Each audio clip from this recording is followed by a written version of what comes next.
waited for that and just done it in the open forum. But as you know, I've had that restaurant for 24 years. We've been through so much. I've got 100 employees. And so we've been trying, my lease was set to expire on April 30th, and now there's been approved for another 1 year. I know that the decisions being made on the marina are very difficult, and you've tried all different types of things, and it's not an easy decision when it's so expensive to do something like that. And so we're just kind of caught within that because we are part of the marina. The one thing I would ask is if you just kind of maybe let me be included in any discussions, I'd be more than happy to submit unsolicited proposals. I've even offered to help pay bill for building a new restaurant at the location or right next door to, like I said, we've survived. Helene, we lost all of our equipment, $100,000 worth of equipment.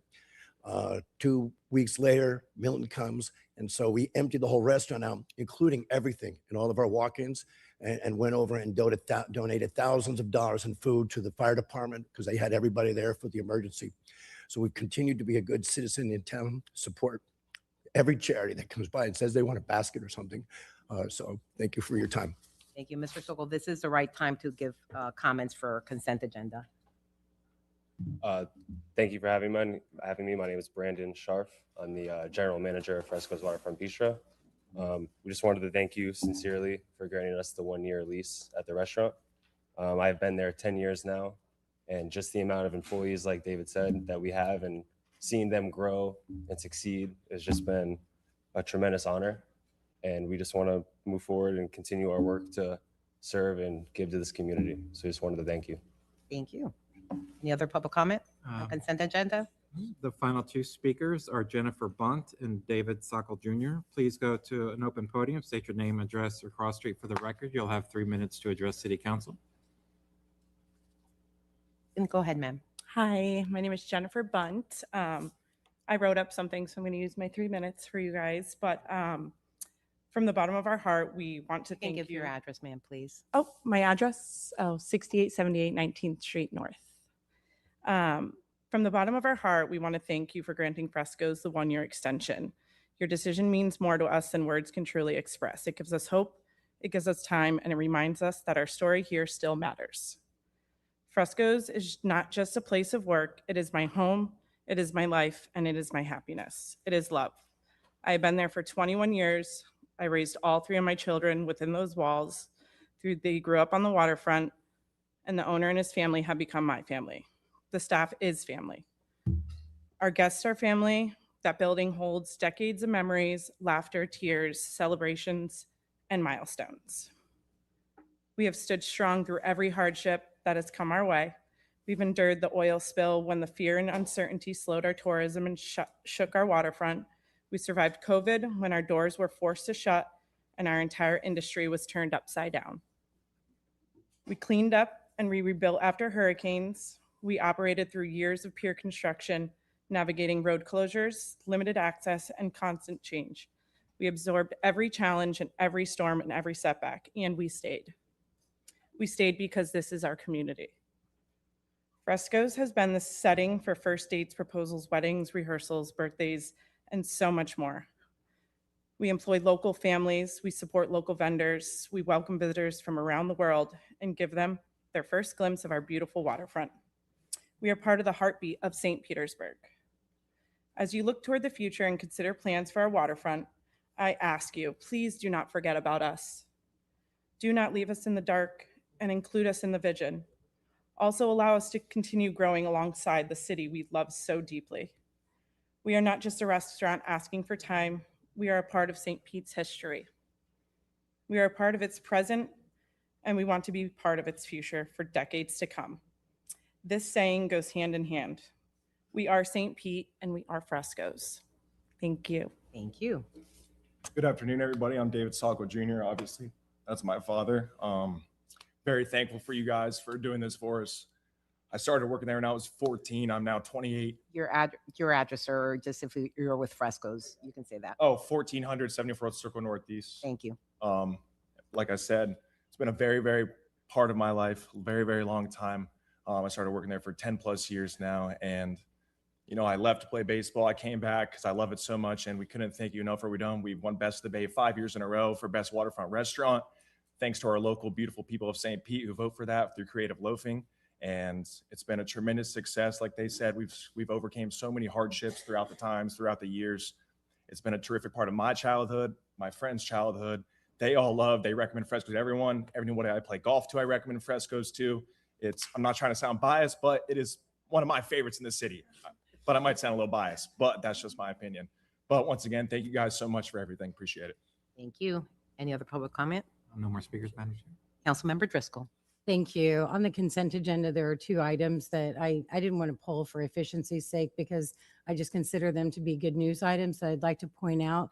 And I will start with item CB5, which is the renewal of the lease for Frescoes. And I appreciate that David and the team have been able to come here to speak on that. It's very touching.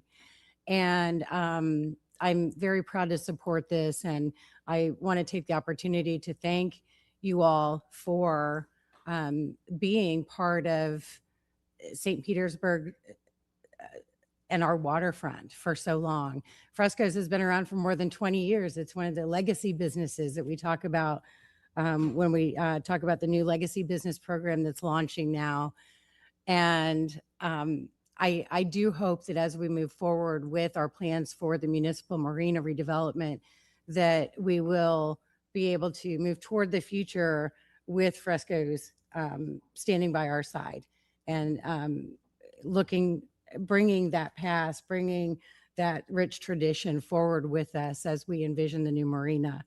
But for today, I just want to thank you for being such a jewel on our waterfront and for all that you've done for the community as well. The other item that I wanted to bring up was item CA1, and that is regarding the selection of Wanamaker Jensen for the A&E for our new police canine compound. This is something that I have been very passionate about since the first year I was on city council. We've talked about it many times over the years, and I'm so excited to see that we're at this point now, really moving forward with a location and a plan. This is something that is going to help enhance public safety by enhancing the canine work through this facility. And I'm just really excited to see this on our consent agenda today. I see that we have, I didn't know if any members of the police department wanted to speak on it at all, but Chief Cavazos, since you just walked in, I will tell you, thank you so much for all of the work that you have done on this. It's really wonderful, especially my last year on council. I can see that it may not be finished by the time I leave, but we got the ball rolling. And I just appreciate that so much. If you want to speak at this time, you're perfectly welcome to. I'm not used to your shirt and tie thing. I had to do a double take when you first walked I in. didn't wear a uniform today, so I had to dress down a little bit. No, but it was great. So it's moving forward, and I appreciate everybody's assistance with that. It was nice to be able to pick out the design team. We're looking at trying to get the construction manager on board and moving that project forward. It's going to be great. It's long overdue. It's going to get them out of the area that is right next to Lake Magori and open it up for fire department, be able to expand their operations as well. So thank you, everyone, and we really do appreciate it. Thanks. Yeah, it's truly a win all around for everyone. It really So, is. and there were many very qualified teams that bid on this, but I feel extremely confident that Wanamaker Jensen will be able to create something that we're proud of. Yes, they will. All right. Thank you. Thank you. That's all I have. Thank you, Chair. Thank you, Councilmember Driscoll. Well, Move approval. Second. we have a motion and a second. I just want to say I agree. I'm very excited about the canine compound already, getting the ball rolling, which has been rolling for a few years already. I know a lot of us have been dealing with this since we first got on city council and even before. So it's nice to see that it's going in the right direction. And also thank you, Frescoes, and everyone here on behalf of Frescoes for the work that you do, and very excited about the extension. You have a motion, a second. Clerk, you please open the machine for voting. Council members, please enter your votes. Seeing that all present council members have voted, clerk, please tally and announce the vote. Madam Chair, the motion to approve the consent agenda passes unanimously. Thank you. Now we move on to open forum. Clerk, do we have speakers? We do. Can you please read the rules? Thank you. If you wish to address city council on subjects other than public hearing or quasi-judicial items listed on the agenda, please sign up with the clerk. Only the individual wishing to speak may sign the open forum sheet. Only city residents, owners of property, business owners in the city, or their employees may speak. All issues discussed under open forum must be limited to issues related to the city of St. Petersburg government. If you are speaking to an item on the agenda, you may only speak once during the open forum or when the item comes up on the agenda. Applause is not permitted except in connection with awards and presentations. In order to provide an opportunity for all citizens to address council, each individual will be given 3 minutes to speak, and after which the microphone will be muted. If you wish to address city council through the Zoom meeting, you must use the raise hand feature button in the Zoom app or enter *9 on your phone at the time the agenda item is addressed. When it's your turn to speak, you'll be unmuted and asked to state your name and address. At the conclusion of your comments or when you reach the 3-minute time limit, you will be muted. All raised hands will be lowered after each agenda item. Regardless of the method of participation used, normal rules apply, including the 3-minute time limit on comments, the requirement that any presentation materials must be submitted in advance of the meeting, and the rules of decorum. If live public comment is disrupted by violations of the rules of decorum, the chair is authorized to accept public comment by alternate means, including by email only. And I'm going to call 2 speakers at a time, Madam Chair. First 2 speakers, once you come up to the podium, please state your name, address, or cross street, and you will have 3 minutes to address City Council. Mark Ferguson and Jordan Starr, I believe that's what it is. Please go to either podium. Hello, thank you for letting me speak today. Mark Ferguson, 7937 9th Avenue South, St. Pete, Florida. I'm here to talk about the Booker Creek Trail.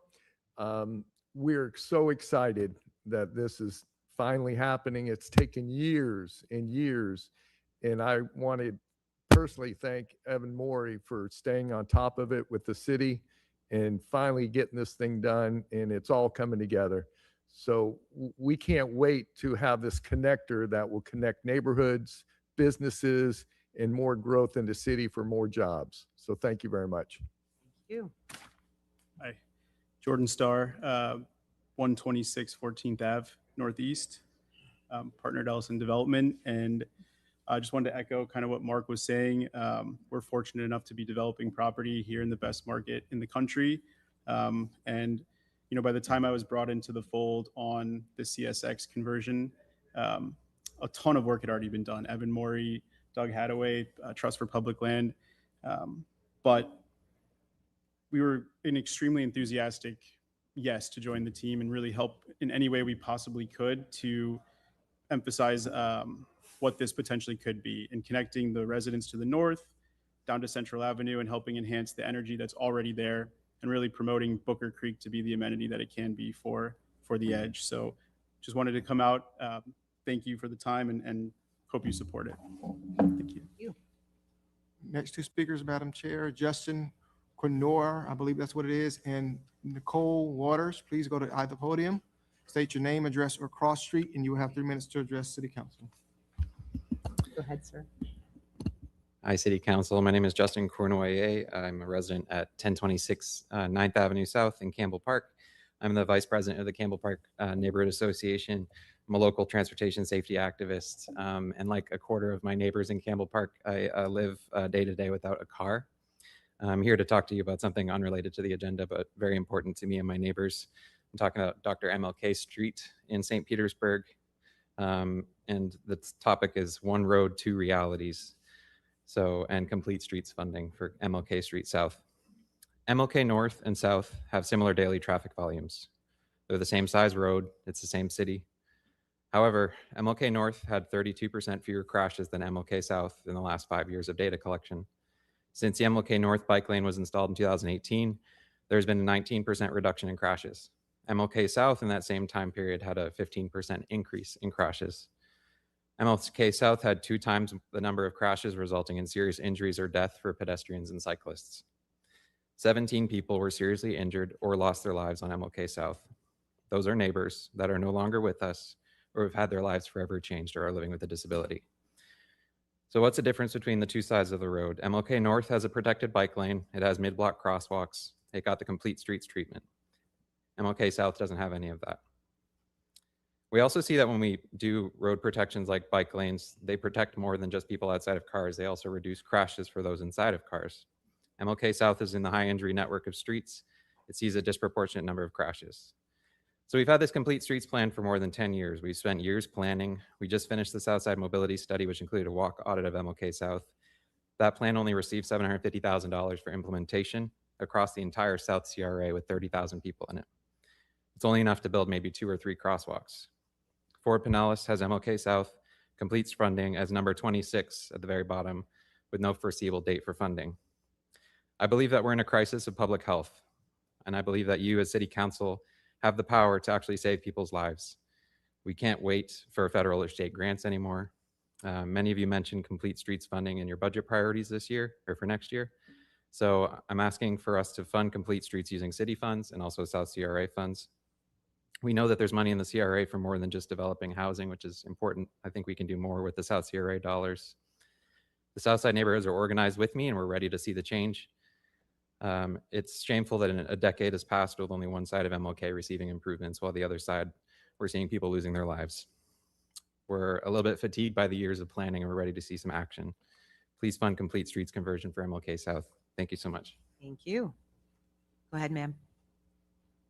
Good afternoon, Council. Thank you very much for having me. My name is Nicole Waters. My address is 8119 36th Avenue North, and I'm here representing the EDGE Board of Directors. And like you heard from Mark Ferguson, we are also in favor of the transfer of funds in order to support the Booker Creek project. We understand the positive impact it will have on our community and our businesses, and we're very excited to see that project move forward. Thank you. You. No more speakers. No more speakers. Okay. We close open forum, and now we move to reports. First up, we have our St. Pete Police Department quarterly report. Good afternoon, Chief Holloway. Good afternoon, Madam Chair, council members.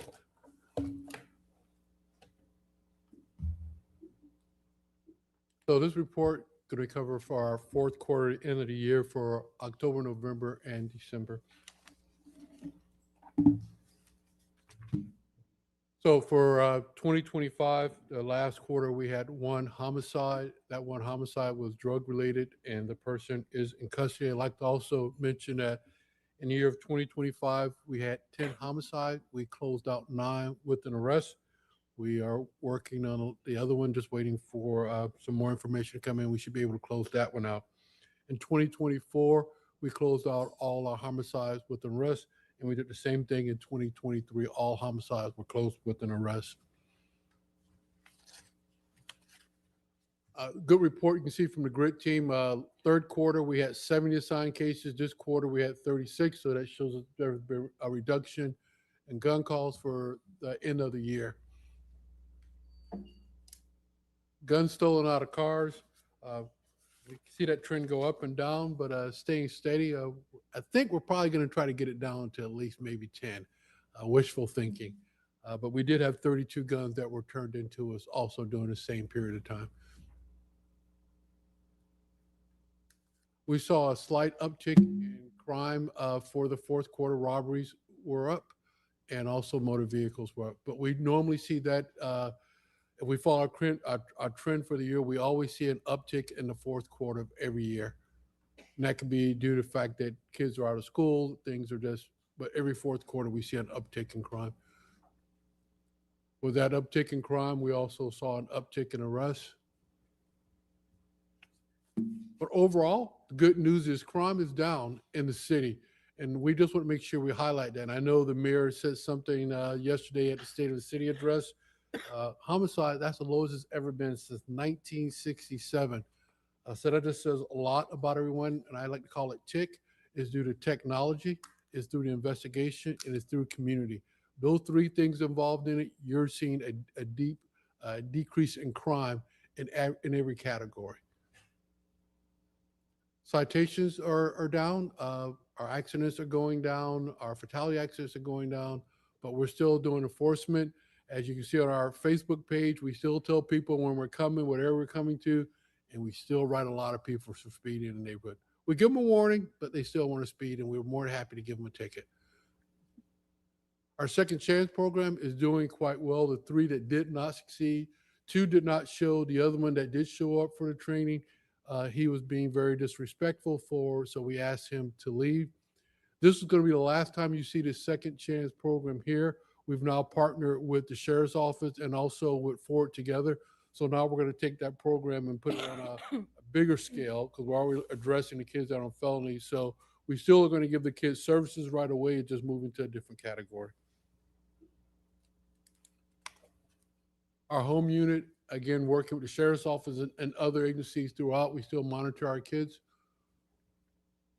Our PATH team is still doing a great job making contact. We're going to start seeing an increase in that because the weather is cold up north, so everybody comes down to visit us during the wintertime, but the team is still out there making contacts and giving referrals to our people that are in need and that want the service. Park walk and talk. As I spoke to the officers, I told them I want quality park walk and talk, so you may see that number go down. And what I mean by that is just because you check out the Wawa's and you get a cup of coffee, that's not a park walk and talk. That's getting a cup of coffee at Wawa's. So what I want them to do is actually get out. They're still talking to people, but I want them to walk in their zone. So we looked at those numbers. We just want to make sure that we're doing exactly what we say we're doing. Eagle Eye program, we got another 15 people. Again, you're going to see that change a little bit because technology is changing. And what I mean by that is within the next couple of months, you'll probably be hearing from people that have doorbell. And what they're going to do, they're linking with another company. So when we go to an area, they can tell us who in that area has a doorbell or whatever ring. And then we can contact that person automatically and we can do an upload from there. So that's going to help out within the next couple of months. Hopefully that'll work out for us. Use of force, we had 404. Of that 404, we had 1 complaint, and that's right now in the Officer Professional Standard, and that is under investigation. The call program, as the mayor talked about, and thanks to, again, the city council, you can see we're still going strong.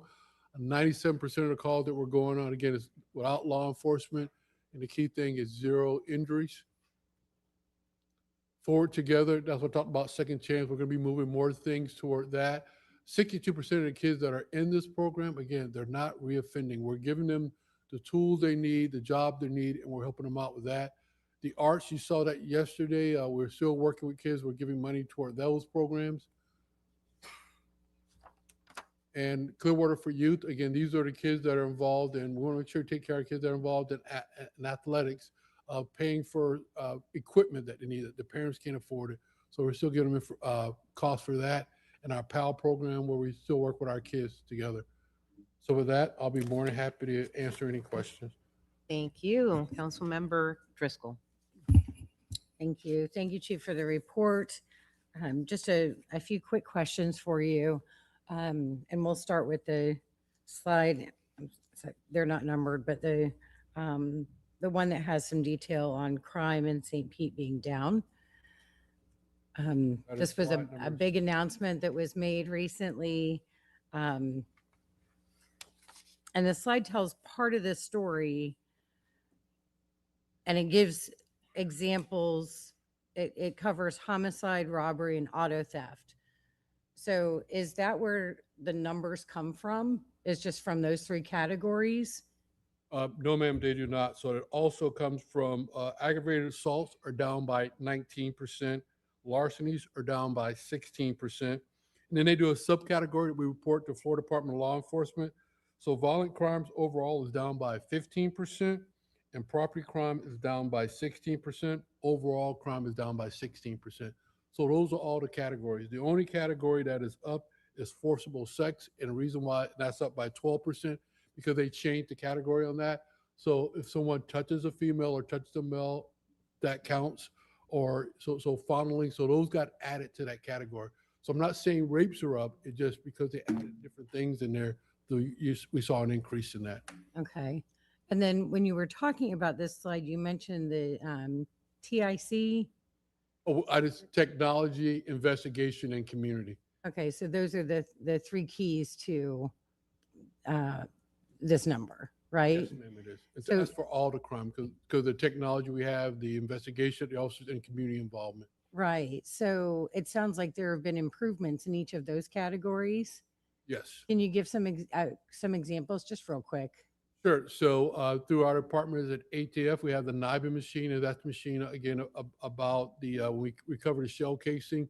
Instead of us waiting 3 or 4 months, now we're getting those back in 3 or 4 days.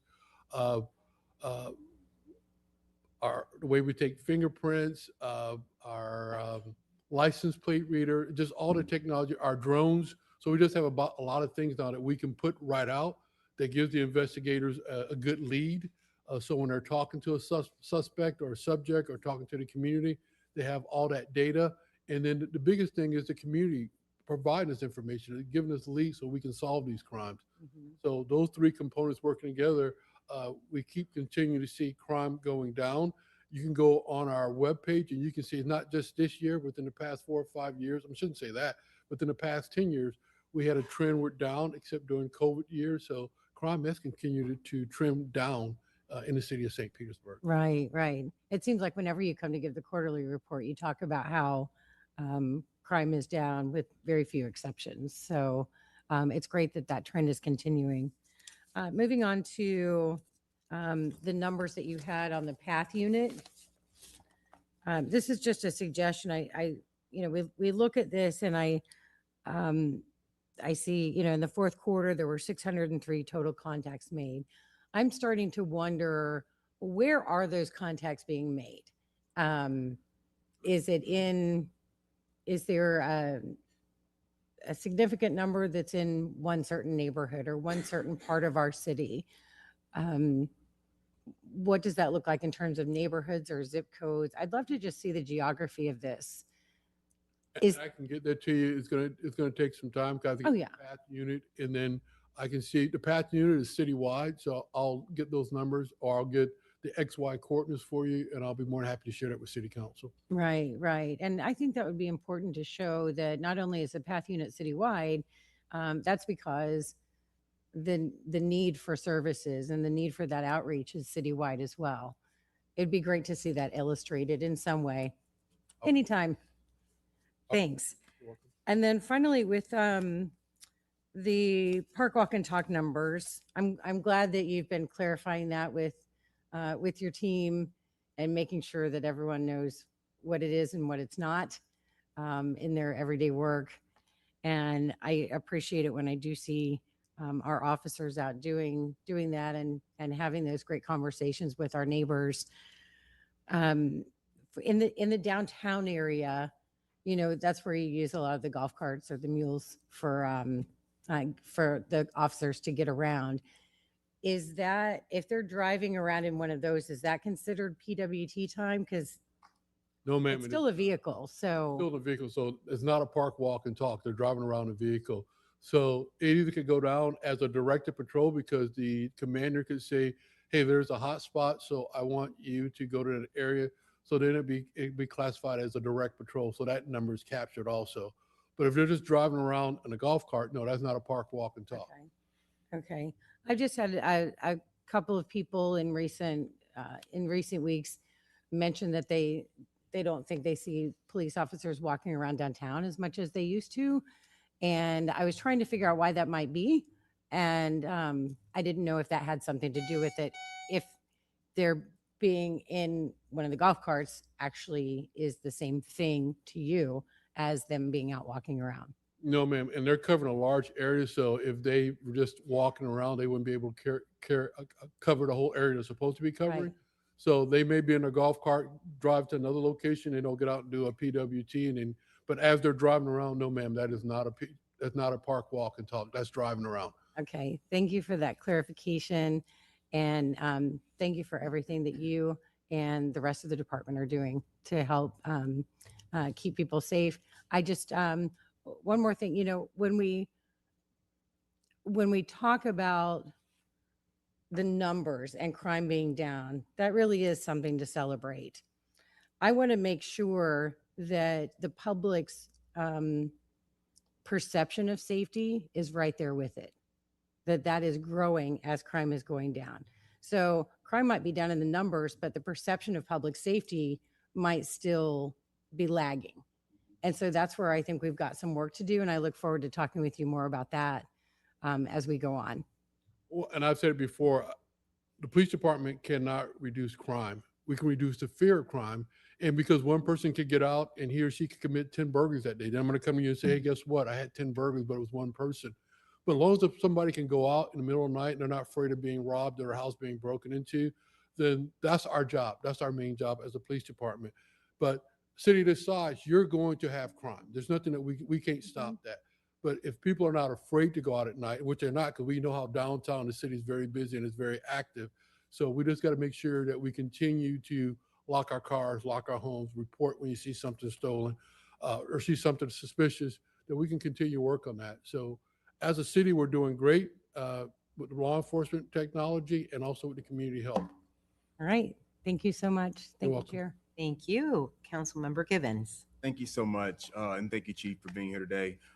Technology, investigation, and community. Those are very important, 3 pillars. I want to talk a little bit about technology because I had a conversation with one of the chiefs this week about a situation that occurred at Citrus Grove and how technology actually helps solve one of the investigations that you all had. I want to talk a little bit about this Eagle Eye program. I think some of the gaps that we have in the program is just not everybody has access to the technology. Would you agree to that, Chief? Yeah, people do not buy a doorbell or ring, whatever they call it. Yeah, if you don't have a camera on your home, then we don't have access to that. And we talked about that. And I was wondering from administration's perspective, is there an opportunity for us specifically in neighborhoods that may be more crime prone to look at investing some of our CRA dollars into purchasing some of those Ring doorbell cameras? We can certainly research it, council member. I'd want to talk to the city attorney's office about that type of investment, what programs we have set up, be, private property investment. So there's some things we would have to think through there. Awesome. Thank you. I appreciate that. And I was just wondering, maybe if there was some sort of rebate program we could offer, I don't know, just to supplement the cost of that. Because again, economics, right? Socioeconomic conditions, that is a barrier. And we have to acknowledge that. And I think if we can work with the community to try to plug in those gaps and fill that need, that could definitely help support our community and help lower that crime rate that we talk about. Again, we can't expect police to solve every single problem, but I certainly think that the onus and the responsibility should also be placed on neighbors. Neighbors playing a part in the role of solving these problems and also safeguarding our community. Public safety is an issue. And I think if we don't invest in that technology and invest in our community, then the problem will continue to worsen. You talked a little bit about an investigation. It's my understanding there was an arrest some time back. I don't know if this investigation was connected to the arrest where there was a use of force investigation that was taking place. Was this the one that you were referring to, Chief, in your report? Yes, sir. And that's under investigation, so I cannot talk about it. No, yeah, no problem. But what I want to talk about is the investigation process, because I'm big on transparency and trying to be as transparent as we can to the general public, because people ask me and I ask you. So I just want to talk about that process. What does that process look like whenever there is that internal affairs investigation? Who's involved in it and how long does it usually take? Sure. So once the complaint is filed and is shipped to the Office of Professional Standards, they will interview the witnesses. They will interview the victim or person that's filed a complaint. Once all that is done and compiled, then they will bring the officer in, the accused officer. Then he or she will get a chance to look at that, then make a statement. And then from there, it will be reviewed by myself and the 3 assistant chiefs. And we'll make a finding on whether the conduct was it founded, unfounded, sustained, and then we'll release that to the public. So that timeline could take approximately how long? There's a set timeline, and I can't remember. I think it's 60 days or 90 days that we have to have it completed. I'm not sure exactly. It might be 120 days, but it has to be done within that period of time. If you don't mind following back up with me on that, I'd appreciate it. Thank you. Thank you very much, Chair. Thank you. Councilmember Harding. Thank you, Chair. Chief, thank you very much. The stats you present aren't, we don't have anything to compare it against. But I have to assume that that the city is doing a much better job than most. Actually, I looked into it. We are doing a much better job than most. And I think that the page that you put up that is most poignant that I wanted to make sure that we didn't overlook is the one that I think you alluded to. We had 16 complaints for the past 6 months in total. But at the same time, we had 354 commendations. And that goes back to a conversation I had earlier today about vision and culture. And to work in an industry where most of the interactions that you have with your customers, if you will, start off negative, to have 354 commendations speaks volumes to you and your command staff. And that's evident by having the officers go out and do walk and talks and trying to create positive environments. But all those commendations didn't come from what started out as a positive interaction. Some of them came out. Some of them came out of what started off as a negative interaction. And I want to make sure that everyone watching understands that this is a culture issue. That things are going very well in this city because you and the command staff and the officers have created an environment where there is trust and there is a belief that we're going to come and help you. And I really wanted to thank you for that and make sure that we recognize that 354 compared to 16, I'd take the 354 any day. So congratulations on that. Want to make sure that we highlight that. That's a pretty big deal. Thank you very much. Thank you, sir, for mentioning it. And yet you're absolutely correct. As you think we use force 404 times, we've got one complaint. So that says a lot about what we're doing out there. Yep. Thank you, Chair. Thank you. Well, thank you, Chief, for the quarterly report. I didn't realize that Wawas were so popular for coffee. We have a lot of coffee shops in the city, so they can spread the love while they park, walk, and talk. Thank you. Thank you. Okay, next up, we have F2. We have Advanced Air Mobility Task Force, the final report and recommendations. And we have our former council member, Ed Montanari, who is doing the presentation. Good afternoon. Thank you, Chair Hanowitz. It's great to see you, City Council, staff. It's good to see everybody. Thank you for inviting me here today to make a presentation on the work of the Advanced Air Mobility Task Force.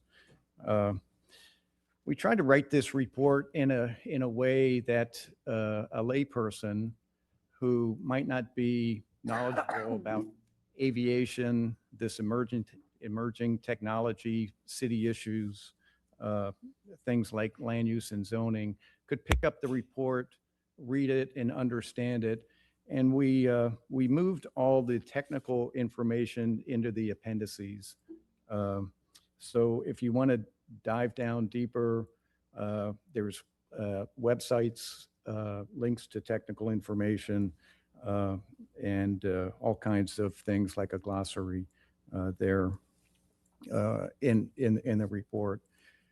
We also included a short narrative on the history of aviation here in the city of St. Petersburg. As many of you know, we have a rich history here. The first airline began right here in the city of St. Petersburg in January 1914, and we see a correlation between that first airline flight and where we all are now with this emerging technology with advanced air mobility. So today I'm going to review the mission that you gave us, the processes that we took to study it, subject matter experts that came to our meeting, and then go over our recommendations. This was the mission that City Council and the Mayor gave the task force. Our mission was clear and concise. This slide is right out of City Council Resolution 2025-106 that you passed in February of last year. The first two bullet points there evaluate the role of Albert Woodard Airport in accommodating advanced air mobility. And the second one, evaluate the need for standalone vertiports within the city of St. Petersburg. From my perspective, those were like the heart of the recommendations, but we went into a level of detail on all of them. It took a sustained effort by many people and organizations to make this report possible. And we have a great group of citizens here in our city that need to be commended for their work. to study, understand, and make meaningful recommendations to address the mission that you gave us. I'd like to take a moment and have the task force members stand up so I can introduce them. I see Walt Triggers. Can you stand up? I know Max Glazier is here. Max is here. Is there anybody else here from the task force? Not seeing them. They need to be commended for the work that they did, and everybody did to make this happen. We also had and as you know, a wonderful staff and great staff support. I was asked when I came here if one of our recommendations was to recommend that Beth Herendeen gets a raise, and I said, well, we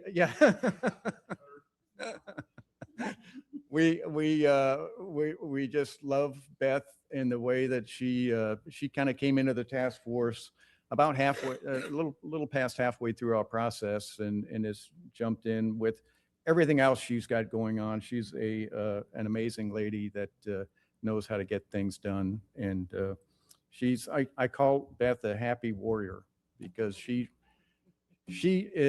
does things in a positive manner and is just very effective.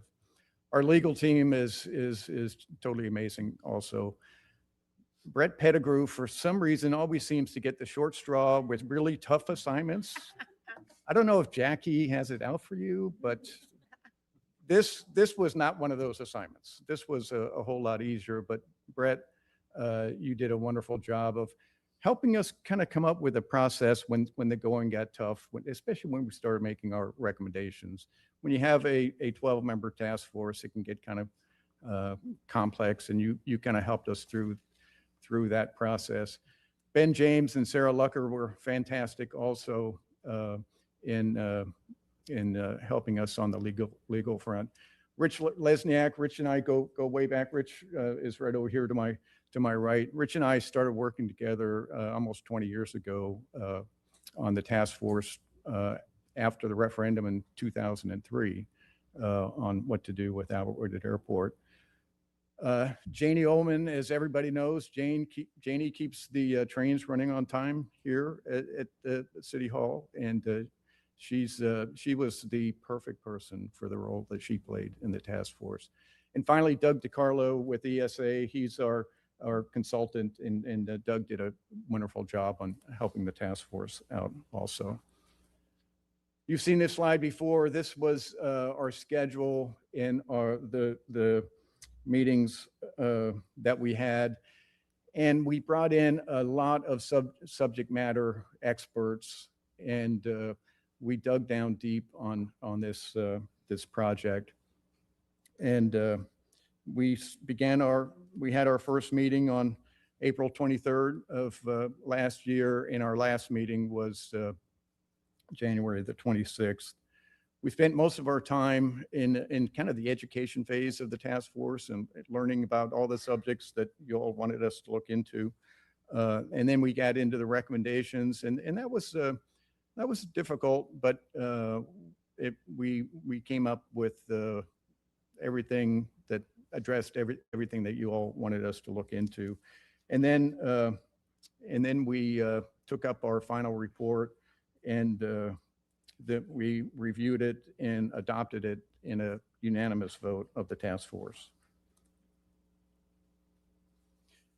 Before I get into the specific recommendations, there are some kind of the larger issues that we we looked into to kind of guide us when we came up to with recommendations. I'm not going to go through every one of these bullet points, but I do want to touch on some things. The foundation to aviation is safety. Without safety, nothing's going to take off. So advanced air mobility needs to be safe, and it needs to be reliable. The city of St. Petersburg was a leader back in 1914 with the advent of the first airline. It needs to be a leader in advanced air mobility. We want to protect the existing uses at Albert Woodard Airport. That needs to be a priority. What we don't want to do is have a trade-off of introducing advanced air mobility and then not allow the current users of the airport to operate as they need to. Uh, We have the same feeling with non-aeronautical uses. We don't want to interfere with the Grand Prix or any other business that's not an aeronautical use at the airport. Advanced air mobility needs to be integrated into regional and state transportation planning initiatives. When I was introducing the task force members, we had the head of the Ford Pinellas, Whit Blanton, on the task force, and he played a real key role in our study because that addresses this integration that is essential. And then the last bullet point on that first set, a robust public engagement strategy is essential. And that, I just want to report to you all, that does not seem to be happening right now, and it needs to happen. This technology is going to transform the way that people get around. And we didn't have a whole lot of people come to task force meetings. I don't know if people are aware that this technology is coming, but it is going to change the way we do business. The getting into the recommendations, Paul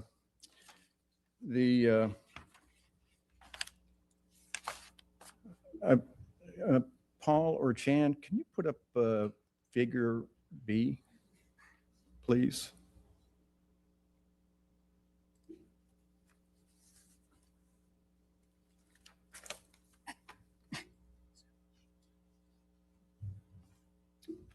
So I wanted to talk a little bit about vertiports, because a lot of people think that vertiports are the only way that you could take off and land a advanced air mobility aircraft. And if you think about Albert Whitted Airport, and we didn't know this when we first started studying it, but we have helicopters operating out of Albert Whitted Airport, and we've had them operating out of the airport for years. What I didn't know, and what a lot of us didn't know, is we don't have a helipad on Albert Whitted Airport. We have a designated parking area for heliports. And the reason for that is on this slide here, you can see the yellow lines that parallel the runways. And those lines are 500-foot setbacks from the operating runways. And you're not allowed, the FAA does not allow you to have heliports, and vertiports are going to be like heliports within those boundaries and have active flight operations going on. So how helicopters operate out of Albert Whitted Airport is they operate kind of like an airplane. They've got to come down the approach corridor, and then once they get over the landing zone, then they can air taxi to their parking spot. And as you can see on the north side of the airport, north of the main runway, there is no place to put a vertiport within that 500-foot boundary. But we're recommending that we have parking spots in the vicinity of the terminal, both north of the main runway and south of the main runway. And then the two V's that you see on the southern part of the runway, in the future, we want to have, that's the place where we think we can have vertiports. And on this slide, you can see kind of the yellow area that is the arrival and departure path that the FAA requires. And that's why we superimposed it over that vertiport. That's a little bit north of the Albert Whitted water treatment facility there. But that's the path that we would have to put up there.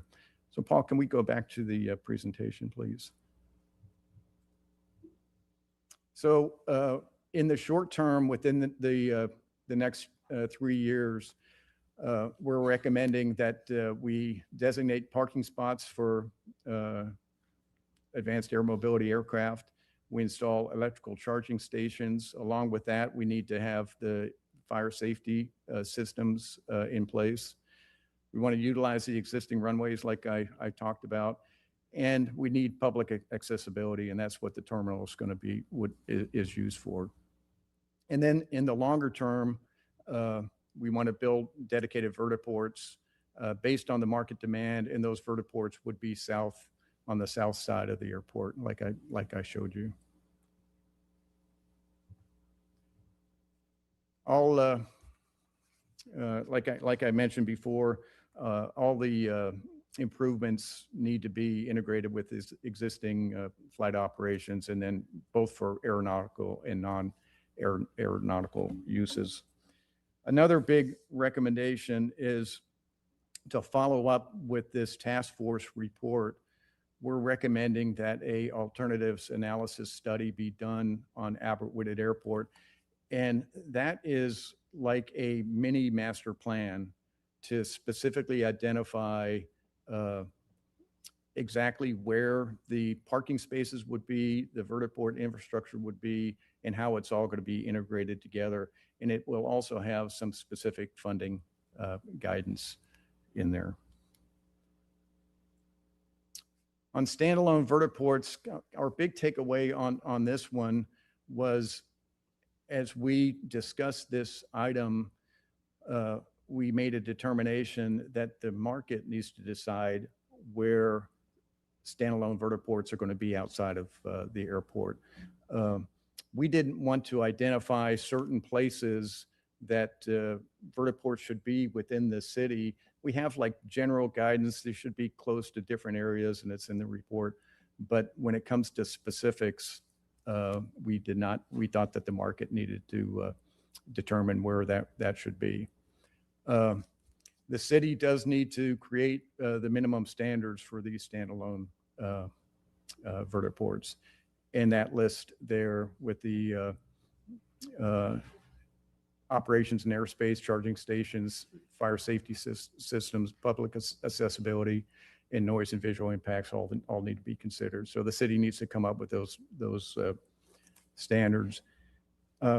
Some of you may remember a few years ago, there was a demonstration over at Tampa International from a company called Volocopter that flew an eVTOL, and their operation was like a flying Uber, and they wanted to put these on top of buildings. And I think those are the types of things that the city needs to consider on how that would work.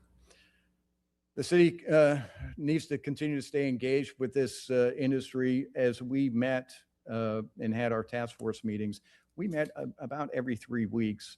And the amount of information that changed from the previous meeting was amazing, whether it was regulations that were being put forward or industry changing uses, and it's one of these rapidly evolving industries that we need to stay on top of. Federal and state grant opportunities need to be established, and then our city code needs to be updated also. We had Derek Kilborn come in and give us a briefing, and we don't have minimum standards for either vertiports or heliports in our code. And so that needs to be updated. And then when it comes to standalone vertiports, the city needs to create a process to approve new vertiport and heliport sites. So one of the things that I mentioned in one of our meetings was, if you think about some of this new construction that's going on downtown, and let's say a building owner comes to the city and says, I want to put a vertiport on my building, how do I go about doing that? And we don't have any process. We haven't thought that through. So that needs to be developed. And then when it comes to regional planning, we need to work with the state and federal agencies and our MPO. One of the big recommendations on this slide is to create corridors to allow advanced air mobility aircraft to transit to certain areas. There's a lot of destinations on this map, but the number one and the number two priority is connecting Albert-Whitted Airport to Tampa International Airport, because a lot of these OEMs are pairing up with airlines. So an airline is going to be able to sell a ticket from, let's say Delta Airlines, from Atlanta to St. Petersburg. And we need to have that corridor to connect to Tampa International.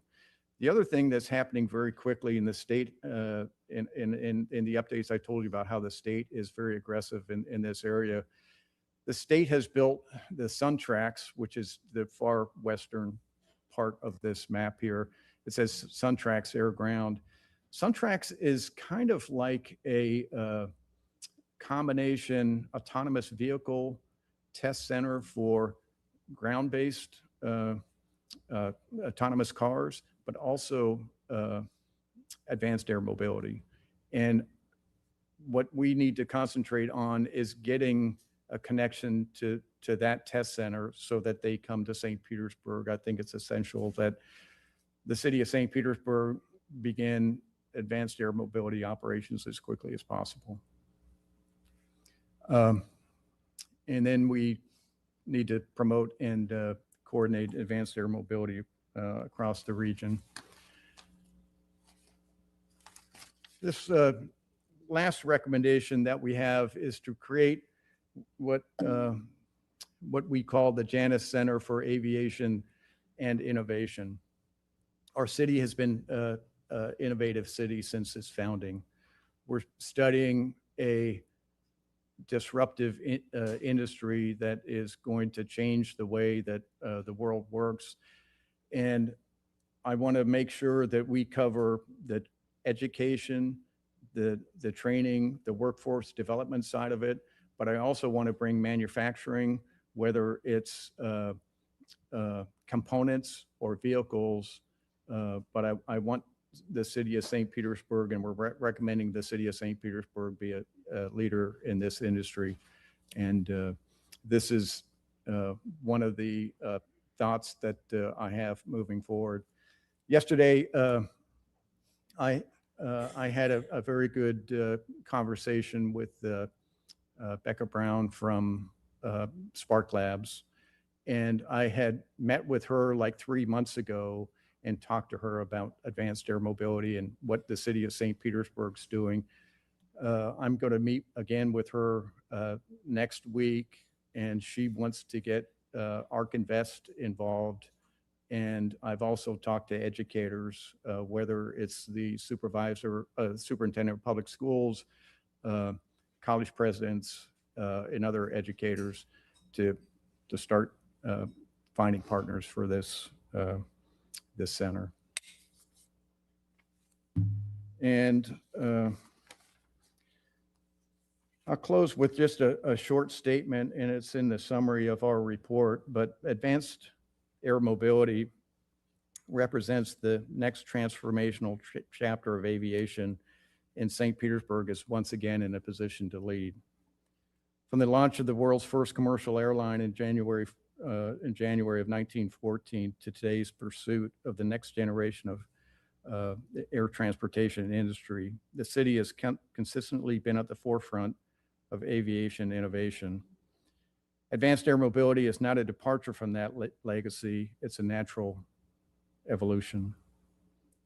For advanced air mobility to truly revolutionize the movement of people and goods, vertiports, including supporting infrastructure, must extend to Albert Whitted Airport across our city to other regional airports, surrounding communities, and throughout Florida. Building this network will require foresight, coordination, and commitment. These are qualities that have defined St. Petersburg's aviation leadership for more than a century. While some contend that large-scale advanced air mobility operations will take years to mature and reach widespread affordability, history shows that transformative aviation advances reward those who prepare early.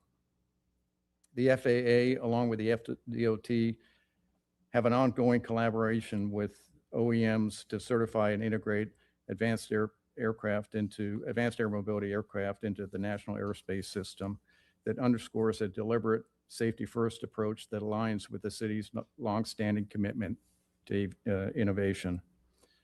Preparation is not optional. It's essential. The task force structured forward-looking mission has laid a strong foundation by building knowledge, evaluating opportunities, and shaping actionable recommendations. The steps outlined in this report position St. Petersburg to lead once again. We strongly believe that embracing short and long-term development of advanced air mobility reaffirms the city's role as a pioneer in aviation, just like we were in 1914. Our recommendations are reasonable, practical, and affordable. On the behalf of the task force, I present the report to you, and I look forward to answering your questions. Thank you. Thank you. Councilmember Harding. Thank you, Chair. Ed, thank you very much. In typical fashion, this is done to the nines. Thank you to everyone who participated, and thanks for spending time with us today. The give us a sense. Is this currently happening anywhere else in the country now? How far behind are we, if we are behind? Right now in the country, there are certain states that are ahead of us. State of Ohio comes to mind. They are building innovation centers, I think in Springfield. Was it Springfield, Ohio? Yeah, Springfield, Ohio, similar to the one that we're recommending that we build. New York City is doing a lot of things also. I think everybody, when it comes to transporting passengers, we're all waiting on the FAA to certify these aircraft. We're thinking that some may be certified as maybe late this year or early next year. Overseas is a different picture. China is flying passengers right now. In the Middle East, there's operations going on also, but they don't have the regulatory structure that we have with the FAA. And the Europeans are very similar to the United States with their regulatory structure. So the Europeans aren't flying any eVTOLs carrying passengers right now.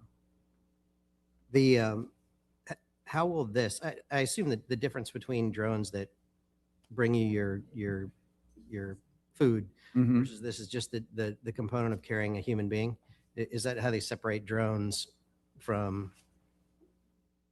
Well, so there's a company called Wing that is working with Walmart that's doing package delivery right now in Tampa. And there are some people here in the city of St. Petersburg. I think you're going to see package delivery services. Do they come under the same jurisdiction, if you will, or is it? I don't know the answer to that question. Rich, can you help me out with the package delivery question? So technically, it is kind of a different realm. Basically, they're going to be 400 feet and under, whereas advanced mobility is going to be look, at least initially, more like traditional transportation or traditional aircraft, and is going to operate more like traditional aircraft. Now, down the road, the longer term vision is that these will also become autonomous operations, but the initial wave of it is going to be pretty much piloted. So it's going to be like a regular aircraft, just electric powered. Okay. So from a complexity standpoint and how we look at possibly putting these around the city, will all of these come under air traffic control? Yeah. Okay. Yeah. The initial route, they will operate in the airspace just like a regular aircraft. Yeah. You want to go ahead and put out a help wanted sign now? What's that? For all that, want to go ahead and put out a help wanted sign now for all the folks you're going to have to shove in that tower? Yeah. Okay, well, that makes it a little bit more complex. Back to my question, and I think you put a point on it already.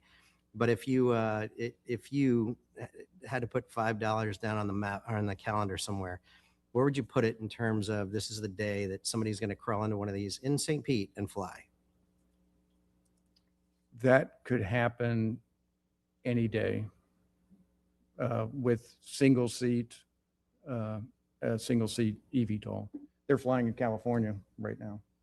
There's a company called Jetson that sells a drone called a Jetson One that you can buy for, is it like $150,000 or? Yeah, about $150,000. You could buy one of these things. We talked about in one of our meetings, they have to operate like an uncontrolled airspace. And we have parts of the city, I think it's in District 1, way out west. District 1 always has. That's where it would be. Yeah. But that's where the uncontrolled airspace is. But they could operate one of those things if they.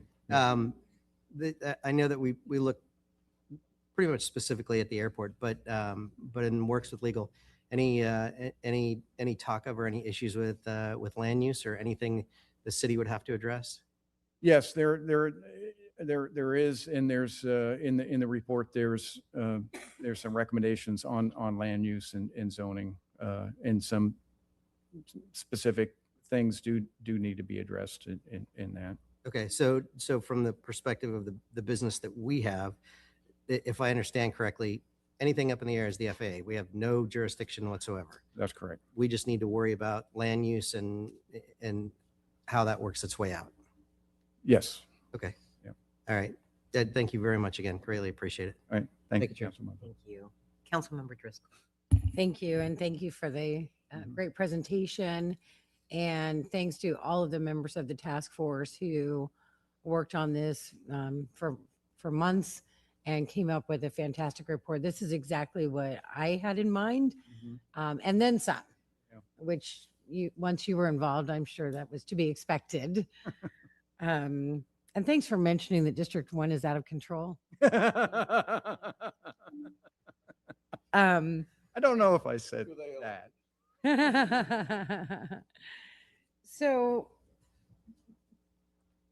there's a lot to unpack here, and there's a lot of work to do. I would love to get some input from Brett, from legal on this, because I see these recommendations. I'm inspired by it. I'm ready to get going, but where do we start?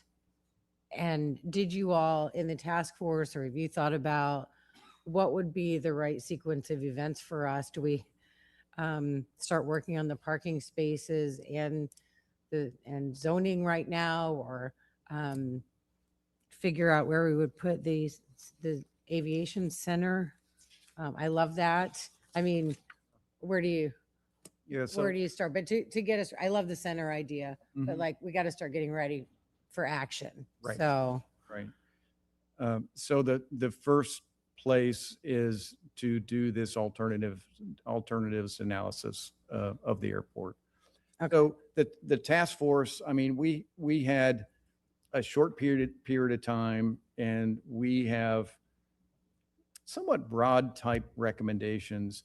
The alternatives analysis is going to be much more specific on exactly where on the airport the parking zones should be, what sort of electrical capacity we're going to need. If we have a battery storage operation going on, because some of these companies are thinking about doing like a battery swap type issue. So in the city can walk and chew gum at the same time, but the alternatives analysis, I think, needs to get started right away. And then the land use and zoning, clarifying design standards for both heliports and vertiports, along with creating a process. I can just see somebody in a high rise coming to the city before too long and saying, I want to see a vertiport built on my building. So I think those would be like two good places to begin. Okay. And then just let me just follow up. I'll be meeting with Spark Labs, and I want to make sure that we have some actionable items so we can kind of get this process starting. And I think that's a good place to begin also. okay, got it. All right, I'll hold. I look forward to hearing from my colleagues. So I'll wait. Thank you. Thank you. Councilmember Gabbard. Thank you, Chair, and thank you, Ed, as always, for producing stellar work. You know, this is obviously your passion, and so I would have been surprised if it would have been anything less, but you have done a phenomenal job. And the entire task force, well, you're here today. Thank you all for the work that you've done. And Brett, thank you, as always. I appreciated the shout out earlier because you do always tend to get the more interesting things to do. So appreciate all of your guidance in this. So my questions will be brief and not even really a question, just maybe a place where I can help to support. So you talked about the regional support piece, and that is so important. I think that, we can look at our transit today and note that if there would have been regional collaboration decades ago, we would be in a much different place, right? And so this is a piece of it that I think is critical to getting right and doing it now. The Tampa Bay Regional Planning Council, I think, should be plugged into this work. I think that there's work that they can do to support these efforts. And one of the things that they have done in the past is model ordinances. And, if a city decides to look at that and adopt that in its entirety so that they don't have to do the work internally to amend their ordinances, they can. Or it can also just be served as a guide to some changes that could be made on whatever specific topic. So that might be something that may help the city with our bandwidth of looking at our code, and it could set a model for the entire region. So I'd be happy to connect with you, connect you with the Regional Planning Council staff, and see if we could maybe start some collaboration there. Because I really think that, St. Pete can be a leader in this. We should be a leader in this, but we cannot do this alone if it's going to be successful. Right.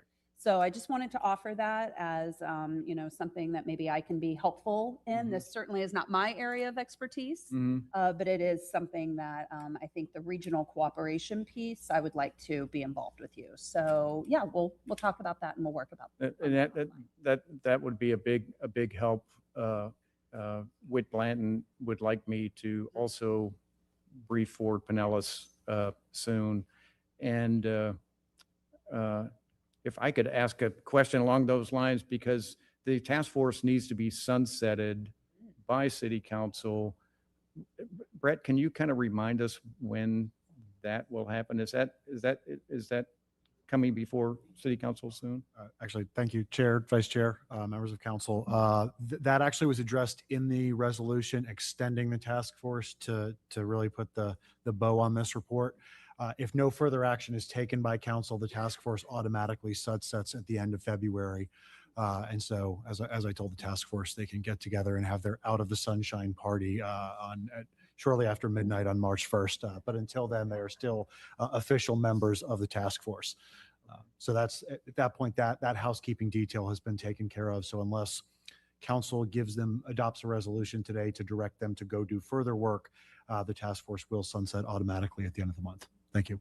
Okay, that was just a kind of addressing I want to make sure that there's not a sunshine law issue, me going before some other board in speaking. So Yeah, do you see any challenges with that? Because Mr. Blanton is currently, they are both on the task force. If that briefing was going to happen between now and March 1st, you would want to sunset it sooner, or it could be noticed. That would be the alternative, is it would just be noticed as a meeting of the task force, and then it would be in the sunshine. So, Well, and that would also be coming before the Forward Pinellas Board, which would be a public meeting. So that would not be anything that would take place out of the sunshine, even if it happened before the sunsetting. But I would leave to Forward Pinellas Chair Driscoll to kind of talk about. But specifically with the Planning Council, I'm the only representative for the city of St. Petersburg there. So you and I can talk about it all we would like, because we no longer live in the sunshine together. So, absolutely. yes. So I look forward to working with you on that. Good. Thank you, Chair. Thank you. Councilmember Givens. Thank you very much, Chair, and so good to see you, Councilmember Montanari. I know that you're excited that this is over, but we're happy to have your recommendations. This is exciting. St. Pete has always been a pioneer in flight. So it's exciting to see us lead in this area as well. You talked a little bit about education and workforce. I want to talk a little bit about education and workforce development with you, because this is something that you and I have spoken about, had this conversation with Albert Wittert as well. But in the sunshine, I'd like my colleagues to know kind of what direction we're going here. I've had great conversations with St. Petersburg College, as well as Pinellas Technical College. Both of those institutions have shown a great deal of interest in finding out how they can really bring that aviation technical trade to St. Petersburg, to Florida. It's something that's missing. I think it's an industry that we really need to tap into. And I think about the future. I even think about air traffic controllers, right? There's going to be a shortage of those. So how can we really work to fill those gaps? And I'm glad you brought up Pinellas County Schools. So that was the kind of the vision between for the like Janus Innovation Center to kind of pair up the educational component, which I think is very important. I came before you, I think, in the first update, and I talked about the drone festival at Azalea Middle School that's in District 1, and then I met with the superintendent Hendrick, and he gave me a list of all these other programs in middle schools, high schools, and technical colleges. I would love to meet with you and kind of go over this list, and because to me the educational component is fascinating. I'm a graduate of, I went to college at an aeronautical university, and I got bitten by the aviation bug as a little boy. And I know just going to these festivals that we have with drones, there's a lot of kids that are excited about this. And it's fun if you can turn your hobby into a career. That's so true. And not everybody, you know, is going to be a pilot. But there's a lot of groundwork that pays a living wage. And I think exposing these young people to alternative careers and pathways to prosperity, that upward mobility, it's important. And I love that this is going to do just that. Walt Driggers and I, we had a conversation recently about Barrington Irving and his aviation technical academy that he has down in Miami-Dade. I would love to see a duplication of that effort right here in St. Petersburg. And we have the resources, we have the tools. So I just want us to activate them. I do have a question. I won't be long. And this is, I guess, for legal, as far as what's next for us when we talk about further action. Do we need to formally extend the deadline for the task force, their meeting period? Do we need to have a motion for administration to act on the recommendations? What's next? At this point, the task force has fulfilled its mandate. It was asked to meet, prepare this report, and come back. At this point, it really falls to, if council as a body wanted it to study further, you could ask it to do so. Otherwise, it sunsets, and it's really, you take this information and do with it what you will, whether it's administration putting out an RFP for the alternative study, council budgeting for that, a new business item being introduced to discuss the land use item about providing more information in the LDRs about heliports and bringing in vertiports, which at this point the FAA regulates in a similar manner. So at this point, you have received information, and it is up to the two branches of city government to then use that as you see fit. Gotcha. Well, with that being said, I'd like to make the motion that administration draft an RFP for us to start looking at alternative analysis for that site. Okay. Are you done? Yes. Oh, thank you. Councilmember Gertis. Thank you, Madam Chair. First of all, Ed, thanks so much. I know I got to speak with you last weekend about this a little bit. Just everybody has said it. The whole task force, the consultants, staff, you guys just knocked it out of the park, and very appreciate all the work. And I talk about it all the time. Thank you for kindergartening it for everybody. Figure this out, right? Because it does get very technical in the appendices, and which is great because we need that technicality, but we also want everybody to be able to figure out what we're talking about. Right. So I'm very, very appreciative of that. Piggybacking after actually both things Councilmember Givens said, super excited about like the prospect of Janus Center for Aviation. I think this is really what I think sets this apart from just saying, yes, we want reports, and yes, we know eVTOL is coming. This is bringing it to a whole different level. I will say that there's actually a school closer to us than Miami. Pasco Hernando Community College has a full. They just took an old lab, totally gutted it, redid it, and they brought their drone school into their Dade City campus. Wow. And they're doing like 6-foot drones at this point, and so they go out, they fly them. It's about not only flight, so Some of those people move on to go into towers. Then it's fixing them, blades, the engineering of it all. It's kind of the full bore. So that's, and I'm sure some of our schools are doing it, but I'm not sure on that scale. I think they've probably got 100 in that class currently. And so we've got one real close to us that I think would be a good example of what we'd want to have here, just on a larger scale. Second,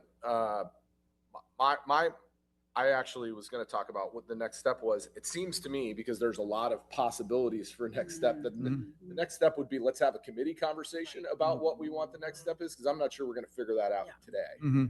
And so, Councilmember Driscoll, I know this was originally your item.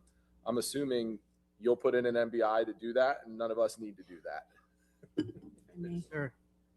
You can respond to. Thank you. This item actually is still living on a referral currently on the referral list for EWD, so we'll just bring her back. Love that. And so, yeah, I appreciate Councilmember Givens trying to move the needle. I just think there may be 3 or 4 steps that we want to go forward with, and I want to have that full blown conversation about what that looks like moving forward. And committee seems the place to do it. So I'm excited to keep this moving, because that's the one thing we don't want to happen, is for the momentum to stop. And so I'm very happy to hear it's still on the referral list. Again, Councilmember Givens, appreciate the motion, but I think the committee is the way to do that, so we can do multiple things at once. So Ed, great job. Thank you so much. Thank you, Madam Chair. Just going back to the motion based on what you heard and it's in committee, would you like to withdraw that motion now, and that way the discussion can? I do, and if I can make a comment real quick, Yes, go Chair, I just don't want it to die on the referral list. So if we can take action quickly, especially with Councilmember Driscoll not being with us much longer, we want to make sure that we give her the opportunity to see this come to fruition. So I just want to make sure we move that up. If we can see it come sooner than later, that would be great. But I'd like to withdraw my motion. Thank you. Okay, thank you. And I believe that that's exactly what will happen. Thank you. Councilmember Driscoll. Thank you, Chair. I know that you haven't, I've spoken once already. You have not. I'm not going to have, I'm just going to have some closing comments, so you can go ahead. Okay. Thank you. All right, thank you. So I'm looking at this, the next EWD meeting is next week. So it's a little quick to put it on the next meeting, but we'll look at March and get it on there. In the meantime, I hope that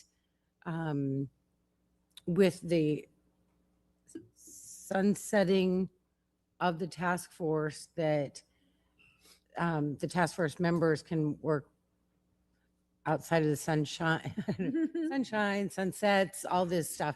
But we still need input. We would very much like to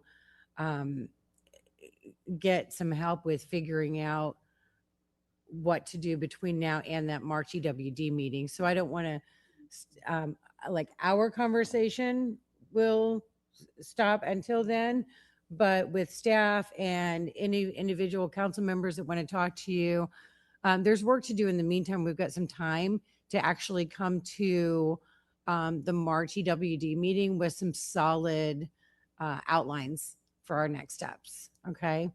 And then the next Forward Pinellas meeting is actually on March 11th. And Whit had mentioned to me that he was going to see if you could present at that meeting. So I don't know if you already have that on your calendar. If not, you're going to be invited. Yes, I did not have that on my calendar, but. Oh, well, I'll just let Whit ask you then. I got ahead of him. I'm sorry. But yes, I look forward to hearing what our Forward Pinellas colleagues across Pinellas County think about this too. So yeah. All right. Thank you. Thank you. Councilmember Harding. Thank you, Chair. Ed, with some of the things that you have coming up, would it be beneficial if we release the task force now versus letting it sunset? Would that be helpful, or is there more business that that you think needs to be done? From a personal point of view, I'd be fine with sunsetting it today, but I would defer to legal. You know, could council do this in a motion? Yeah, we would just memorialize it through a very simple resolution. You could make a motion that the task force is sunset effective immediately. And I would just write that up in a, after the fact resolution, a very simple resolution that would be signed. Okay. So Chair, I would like to make a motion that that after many hours, tons of effort, and just a ridiculous amount of great work that we let the task force rest. Second. We have a motion and a second. Clerk, can you please open the machine for voting? Council members, please enter your votes. Seeing that all present council members have voted, clerk, please tally and announce the vote. Madam Chair, the motion to approve the sunsetting of the Advanced Air Mobility Task Force immediately Yes, sir. Yes. passes unanimously. Thank you. Chair, I had one other. Yep. Taking a whole bunch of feedback that came through today, both from Ed and from Councilmember Gertis, Administrator Gertis. I want you to know that my birthday is coming up, and I don't normally ask for things, but Job Corps might go up for sale, and that might be something that we look at. We've already got a name picked out. We'll be sure that we do sing you happy birthday. Well done, Mr. Curtis. Like a true professional. Thank you, Chair. Thank you. Well, Councilmember Harding, you beat me to the punch because I was going to ask whether Mr. Montanari and the rest of the task force wanted to be released from the shackles of sunshine law, because frankly, your work is done here. You've done excellent work. Your diligence, your time, your expertise, it's evident in your, not only in the presentation today, obviously, but the report that you provided, which was everything that City Council asked for, not just based on what I'm saying, but based on what all my colleagues have said today. So spectacular work. We look forward to the continuing conversations at EWD on this. So thank you. It's great to see you as always. Great to see everybody. Thank you very much. You're welcome. All right. Bye-bye. Okay, next up, we have F5. This is co-sponsored event applications, associated resolutions. Mike Jeffries and Lynn Gordon's here. I pulled this from consent because, as you all know, I have a pending business item regarding the co-sponsorship agreements. And I wanted to make sure that first in the Sunshine Council knew that I've been having conversations with Mike Jeffries and his team, along with economic development in terms of all the issues regarding the different concerts and events. We've talked about size and duration of events, fees, access to public parks, the maximum setup times, and park impacts, noise mitigation, all the things that they're actually in the process of looking into. And I thought it was important to pull this because, first of all, they're community members that have been voicing concerns about this, and then they see this happen, and then it's in consent. It's like, what's going on? So I wanted to give you an opportunity to kind of just touch base on what you all are doing, what this does, and in the meantime, it doesn't mean that these other issues are not being addressed. So, Mike. Thank you for that opportunity. As you indicated, we are preparing for the committee of the whole to have the very robust conversation. We want to do a deep dive into events. For those of you sitting here at the dais, we've met with Chair Hanowitz, and we've spent a significant amount of time going over some different concepts and some different ideas that we would like to look at and then offer some recommendations back to the entire council. We are reaching out currently to multiple cities that are like size, like demographics, geographic setup as St. Pete. We're continuing that. We have not completed that at this point. We're also working with the legal department and continuing to meet with them to come up with some best practices. So we're really just taking a look at events from start to finish. Today before you is our standard co-sponsored event package. And so we chatted with the chair, and we're not sure what's going to happen with the committee of the whole and how that's going to go. So it was important that we continue with the process that we currently have. So that's what's before you today. I will tell you that there are some events that are on this list today that are waiting for this action from council to start selling tickets and to start promoting their event. I'm also happy to report that we have reached out to some of the larger events, and we've asked them to really get creative with us. And are there ways that they can reduce the number of days that the parks are pulled offline? So there's 2 events that we have that pull Vinoy Park off for longer than a 3-day period of time. That would be the Country Fest and Reggae Rise Up.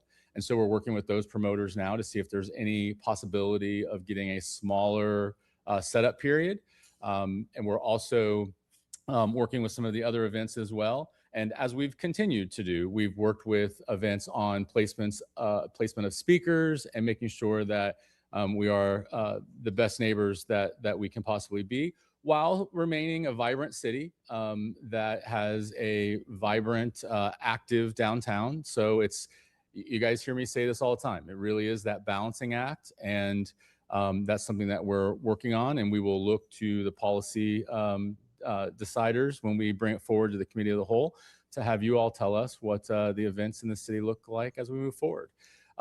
The other item that we're working with, we continue to work with our partners in law enforcement, PD. We're working with them on ways. Reggae Rise Up is right around the corner, so that was already approved, and so we're working with them to look for some help with some of the concerns that we've heard, even at our most recent event that we had, public urination, some things that we're not real excited about, of course, but working with the police department to help us get those under control. Great. Councilmember Driscoll. Thank you, and thank you for pulling this. I was going to ask about that committee discussion, and I was happy to see that you pulled these items already.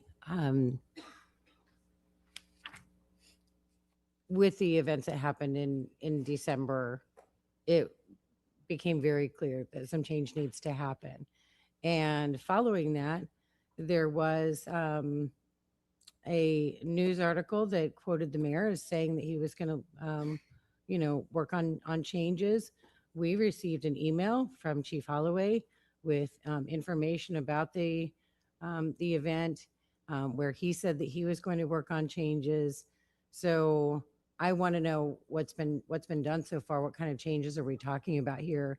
Because we have our mayor and our police chief both saying in response to the problems with the event in December that they're going to work on changes. So as we previously indicated, that's kind of what the cow is for, and that's what we're working on right now. Well, no, but they said they're working on something. we're- And maybe, Rob, this is more of a question for you. Working with them, so I'll let Mikey answer. Yeah, and the event that you're mentioning is the We Belong Mhm. and so that event is not in this package at all. And candidly, we've not received an application. Correct me if I'm wrong. Have we received? We have. We have not moved that forward at this point because we're wanting to really fine tune and make sure that we understand what we legally can and can't do. So those are some of the research components that we're continuing to work on. I think when Mayor is saying that he's working on some changes, I think he's expecting Beth Herendeen and her staff. That was an event that happened in the Pier District. And so we're kind of looking at it as a comprehensive approach where we're looking to treat all events kind of the same. Mhm. But again, as Lynn indicated, that particular event from December has been put on hold at this point until we continue to have the discussion at the cow. Right. And I too am looking at events in general, not targeting anyone that is specific. I can look at this list of the events that we're being asked to approve, and most of them are familiar. But I worry when I look at this, I'm like, if I don't recognize one, is it just like that one? But it's just called something different and it'll come with the same problems. So I can tell you that there are no EDM concerts that are in this. And it's not even about that. I'm sorry to interrupt. It's not about a specific type of content. It's about the disturbance that was caused.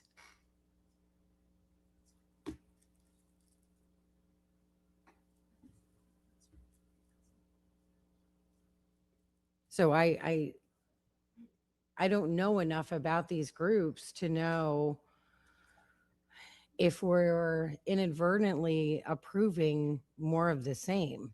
So with I any can of- tell you that we are of the opinion that you are not approving more of the same kind of concert that happened in December. We have that application on hold, as we've said. There's one new concert that's there. I will tell all of you that every one of these events is going to frustrate somebody in the community. Not like this. I agree Not with like you. this. Councilmember, I absolutely agree with you. We're absolutely on the same page, and that's really what we're continuing to work on to come up with those solutions and best practices. I don't have those as I stand here today.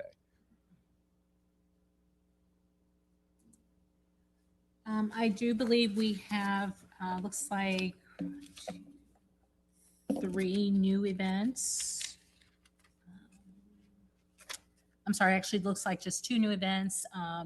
Both of them are taking place at the pier. Would be One of Us, which is a concert scheduled in April at the pier, and the cliff diving event, which is coming up in June. The One of Us event is a concert. They're estimating about 3,000 people based on the application that we have from them. And the cliff diving event is not a concert, it's a proposed event, which will draw more people to the Pier District and into downtown. But I am rather comfortable saying that we don't have anything that would compare to the December event. We knew that one was coming. We already had that application for the event similar to the one in December, and we did pull that back. So everything else on here are returning events, except for those 2 events, One of Us and the cliff diving event. Everything else Okay. should be new event or returning events, perhaps with a new organizer, but same general concept as to what you've approved in the past. Okay, and do we know when that committee discussion will be held? The problem is I'm waiting for them to get the information from other cities, because the issues we're having is the noise ordinance and looking at comparable cities and what they're doing, and also looking at timing of events, like how long they keep the parks closed, what they charge these promoters, because what we're collecting versus what other people are collecting. Some of these events, they close off the park and they charge people hundreds of dollars to go to these events. And what we're collecting versus what they're getting seems very small for the inconvenience to our citizens and to the fact that park users can't use the park and all that. So they're looking at a comprehensive list of things to make sure that when we have the conversation, it's not just noise, it's literally everything else. Okay. And I'm going to bring it as soon as possible. And we had that conversation. It was clear, not just by the way, from what I dealt with, I knew for a fact other council members had gotten complaints throughout the city on the We Belong Here concert. And I want to just focus on one event, because my new business item preceded that concert because of the issues. And to be clear, your concern is valid. When you look at these applications, the We Belong Here concert was touted as an intimate event in the app. You would look at that application and I could read it and you would not know what that concert was going to be like just by looking at what they put on that application. So that's understandable when you kind of look at these applications. Usually the problems, and Mike knows this, is after the fact. It's never before. It's always after the fact of a concert, and then you find out all the issues. And unfortunately, Mike is here. It's not his team that reviews all the concerts alone, because you have the ones that are at the pier that also are James Corbett's team, and Beth and Tony and everyone else. So there were 8 people that we met with. At least. And we will all be at the COW, and everybody is participating in the research as we speak. And we're working feverishly to get that information so we can schedule the COW so that we can come before you.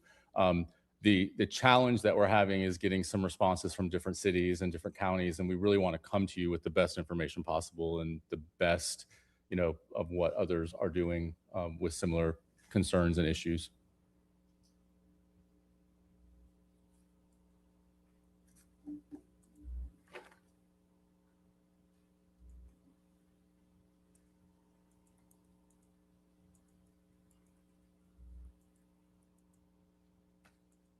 I'll hold for now. I'm not sure what to do here. I'm really not, because we have you here. And I know that I can trust that you have done your homework, that you have done everything you can to try to ensure that what you're bringing us is something that we'll be okay with approving. There is a whole nother department that's not here, that's responsible for events that happen at the pier. That's where we had a problem. Some of the events here are taking place at the pier. So already we've got a team that's not part of this conversation here today. And we can't wait forever and keep approving events while we're and not take any action.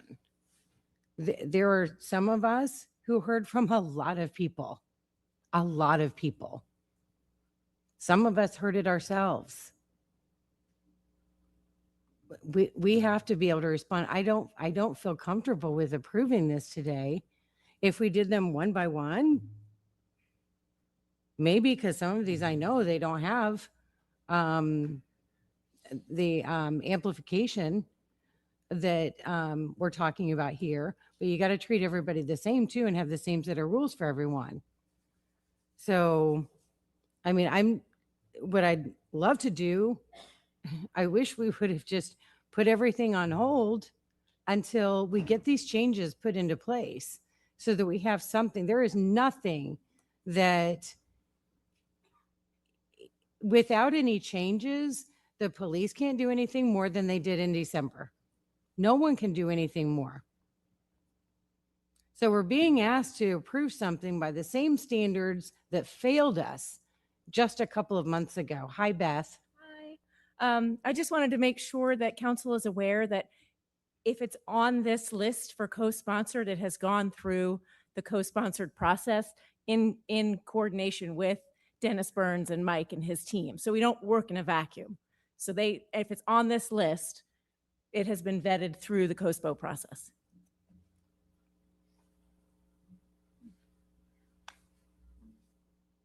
There are options as far as what we do with the current list. I will tell you that there is some time sensitivity to some of these events that I'm guessing if we don't get approval today, that the events would find another location. So, that is a potential option as well. Well, maybe that's just the break we need until we can figure this out. I'll leave it at that. Thank you, Chair. Thank you, Councilmember Fix Andrews. Thank you. And thank you for this conversation. First, I want to speak on behalf of those that don't even have a clue of what we're talking about. So if someone can share with those that are watching what the concern was back in December, because you have some people that do not know what what happened in December and what we're even having concerns over. Yes, thank you, council member.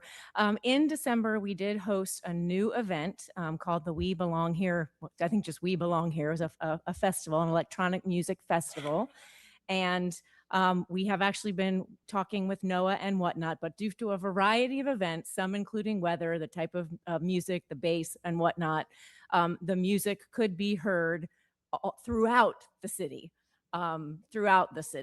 And as we had mentioned in another meeting, that had happened one time before, many, many years ago, with a different type of an event with different type of music. So, but because of that one event, and I live on 42nd Street, I could hear it there for a little while, and I understand in other areas of the city, we're having these conversations. So that's the impetus for these conversations. Okay, and thank you for that. So I do understand the concern because I heard it. Yes. I heard it. And so, I'm glad we're having this conversation. My only concern, and I do appreciate the fact that you entertain the option of us voting on per event, because a lot of these events are their only forms of revenue to provide services for whatever it is that they're doing.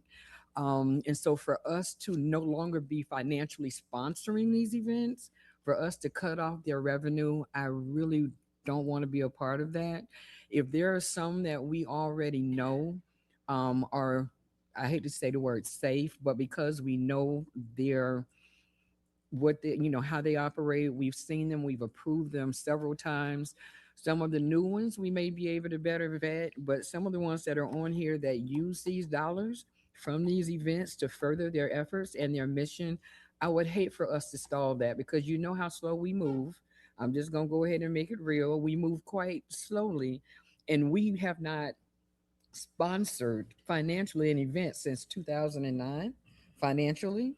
And it's been a long time. So I would really hate for us to cut off some of the revenue that a lot of these events are actually funding for their mission to move forward. So if there is an option for us to vote on these individually, I would love to exercise that option and not totally dismantle those other good actors who we haven't had any issues with for years, to stall what they're funding. And this may be their one major fundraising opportunity for that one bad actor. So I'm going to leave that there.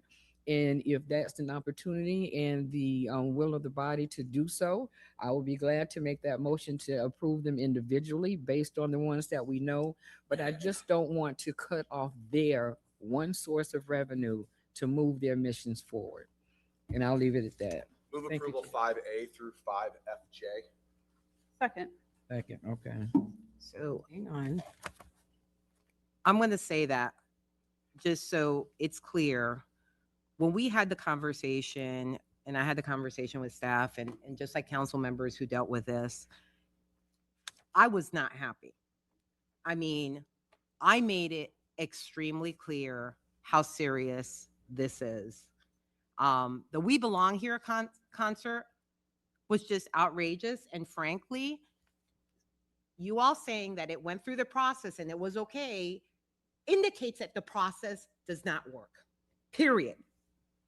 To go up here and say that, and I respect you, Beth, and you know that, but to go up here and say that after we went through the We Belong Here concert and we saw what happened, and the person, the promoter who we hire, who we pay a ridiculous amount of money monthly to put up the peer events, promoted that event as a intimate concert, and it could be heard to Gulfport, and then had the audacity to post on Facebook that he hopes that city council does not cave into noise complaints, and I will show that at a council meeting, and he applies for these concerts. It's just not right. And I want clarity, and I want transparency when it comes to that.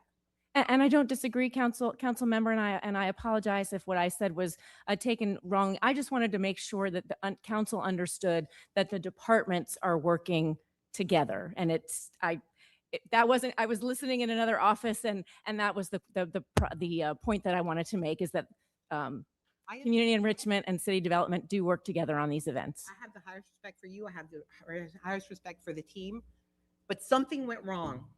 And we all need to take responsibility. Yes. And us as city council, staff in every department, administration, the mayor, we all do. Because when you have a concert like that, I don't want to hear it was the clouds or the weather. It was heard in Gulfport, and we all know that. And I take responsibility just like everybody else does. And I believe that's how administration feels, which is the reason why we're doing this. So I don't want to minimize this event and what happened. We want to make sure that it doesn't happen again. We want to make sure that whatever needs to happen is happening. I think those are the concerns that have been raised by the other council members. To hear a mayor from another city say that you can hear it in another city is it's not acceptable. And it's not acceptable to our citizens. I understand the economic impact. That's why I hate the fact that we get all these other events and everybody gets stuck because of some bad actors. And there is not just the noise, it's the people that are not doing the things that they're supposed to be doing, that go to these concerts, that affect our residents, public urination, all the other stuff that doesn't need to happen. And so I know that y'all are doing a comprehensive look at this. I just want the public to understand that when you put these forward and you say that you're looking at these, like, acknowledge that that did happen. It happened under our watch. That's all what people want, and that we are going to fix it. And that's what we're doing. And that's the reason I would say yes to this, because I know and I trust that that's what we're doing, because we understand that it just wasn't acceptable. And Councilmember, everybody agrees with you, and everybody is on the same page. We've received the exact same emails that you all did. I can tell you that I probably fielded 8 to 10 telephone calls from the mayor alone. He is not happy with the way that event went. So we're all on the same page. What I don't have for you today are the answers or the best practices to say, here's how we get it on the right path. And so what we were afraid to do was to penalize this grouping, because as you recall, we don't have the exact same process that we had. This process, we bring you 4 groups of co-sponsored events. And so we really had this internal struggle. Do we put this group on hold? And that didn't seem right to us as well. And I think what Councilmember Fig Sanders is referring to is every one of our co-sponsored events has a nonprofit attached to it. And so that nonprofit, if we were to put them on hold, would definitely penalize some folks on this list. Now, there are, like Lynn said, there are 2 new events. And what we do is we fully vet those events. We're working with those organizers. We have seen nothing that makes us think that we're going to have anything similar to what we had in December with those 2 new events. The other events that are on this list, we do have the Country Fest that's on the list as well. Country Fest, we got some complaints from folks that live in the downtown corridor on that one. But again, I think that we're going to have complaints anytime we do an event in the park. So we're looking to mitigate those even on this list, even though we don't have all of our best practices lined up currently. And I think that's what people want to understand that is happening, that even though this is going forward, their complaints aren't being taken seriously. Absolutely. The work is being done. I think Councilmember Driscoll's point, and I think what her concerns are, is she wants to make sure that this approval does not indicate everything's rosy for us at the end of the day. I want the public to understand it's not rosy. And by the way, these are not final contracts right now. Right, legal? We don't have final contracts at this moment. So there are changes made, they could be made to those contracts, right? So the resolution right now is not for the contracts themselves. Right. Typically, the way these are done is there's a form agreement that's filled out and used for all of these. That can be in discussion later if that's something that needs to be modified. This is just waiving that beer and wine only restriction Right. and then approving the events and name in the one big main resolution. So that should be helpful for council members who are concerned about this, because it's not a final on the agreements. I think the concern is if we set the ball rolling, then it's like, okay, we can still do what we want. I think every person who's applying should be concerned that we have eyes on this and that we are going to be looking at what the rules are. And I will take it a step farther. We have reached out to the organizers of the events that we've got the most complaints from. And Lynn's had personal conversations with those event organizers, and we've let them know that here are some of the things that we need for you to start working on. Again, one of the ones we talked about was length of time in the park. We have had good participation when it comes to Country Fest and Reggae Rise Up, as far as turning the bass down, aiming the speakers away from the city. So there are some things that are occurring and will continue to occur. But again, a lot of these events, once they are approved in concept, then we start to work on some of that fine tuning with the contracts later on as we get closer and closer to the event. Yeah, and if I could, Chair, I just want to assure you and the other council members and reiterate what Mike said, that we certainly understand the concerns from that event, and we are working on it. Some of the speaker placements, some of the things that we can do. We really do look forward to the COW discussion. It's going to be a good discussion with City Council. We want to hear from all of you. We also want to discuss and hear from you, how you feel about the future of events in the city and where they should be and how they should operate. It's really a larger discussion about how events drive some economic, opportunity downtown, and what are the adverse impacts of that, and what are we willing to live with. So I think that's going to be a big discussion, and we look forward to it. I certainly understand why you're concerned doing this before the CAL, but we would greatly appreciate if we could move forward on these as we continue to work on the CAL. And I appreciate that, Robin. I will say that, my frustration, to be clear, we had promoters and people who do applications who are not forthright in what they've put on their applications. And that has not gone unnoticed. I mean, to me, I can't believe the word intimate was used for that concert that could be heard in Gulfport. And, fool us once, shame on you, fool us twice, shame on us.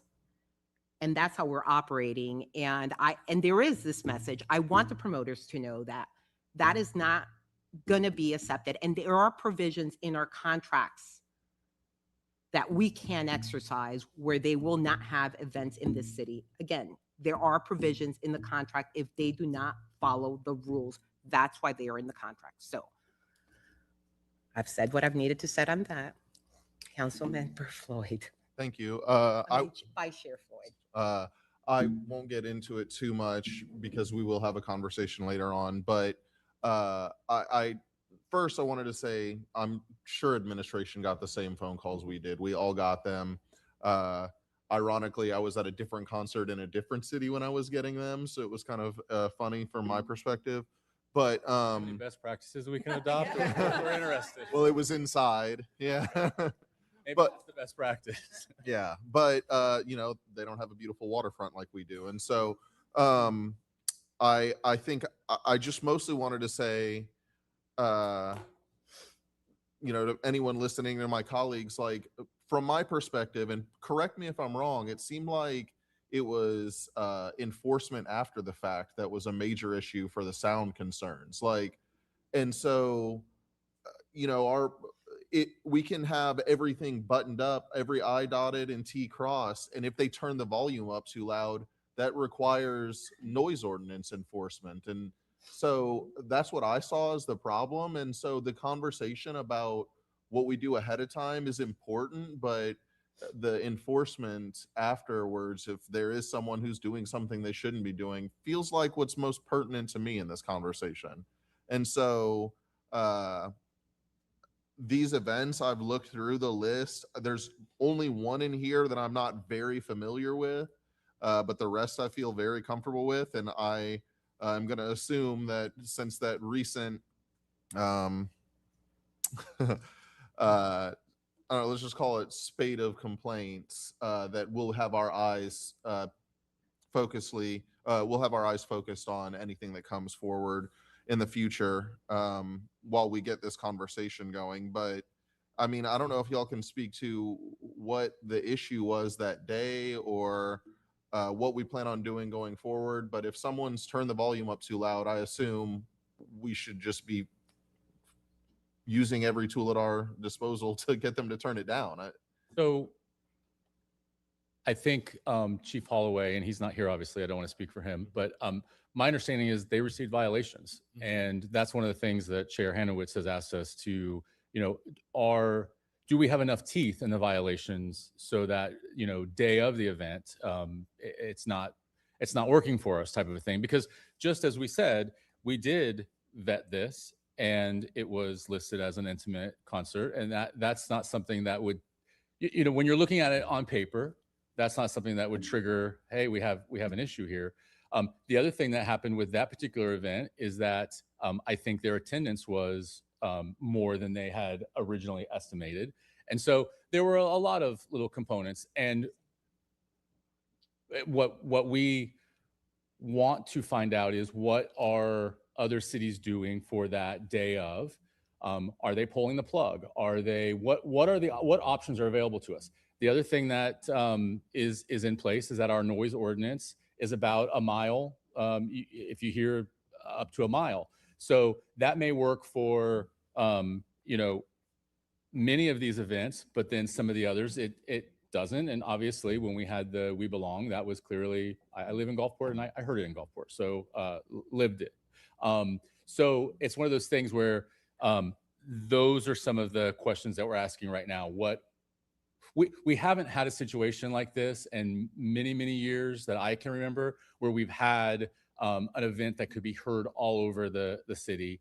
But I will tell you, there's also balances and there's challenges because, you know, we have Grand Prix that can be heard all over the city as well. So we really, I will warn everybody on the dais, this is not an easy task, and this is not going to be something that is being taken lightly by staff. And that's why we need the time to kind of make sure we're crossing all of our T's and dotting all of our I's, because there's a lot of work going forward, and we really do want to hit that sweet spot, that balance spot. I appreciate that, and got distracted by you saying that you lived in Gulfport publicly like that. But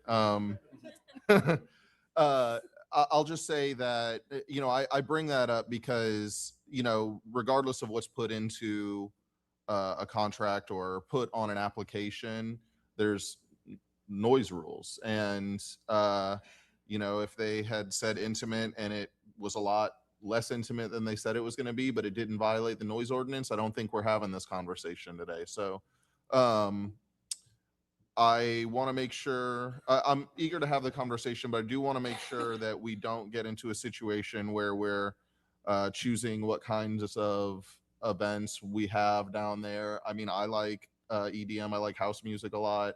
I've been to concerts in the middle of central London.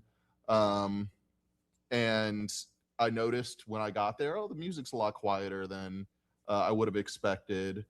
And so I know it's possible, but I know the city has a history of allowing certain things downtown and not other things.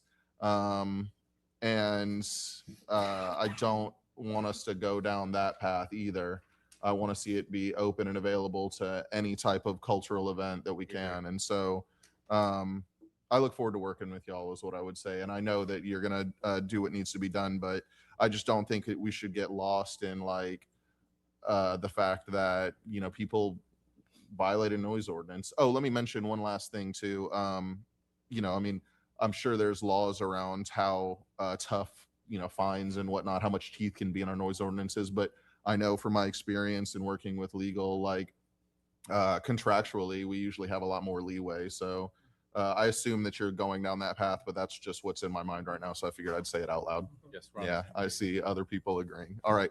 Thank you very much, Chair. Councilmember Fig Sanders.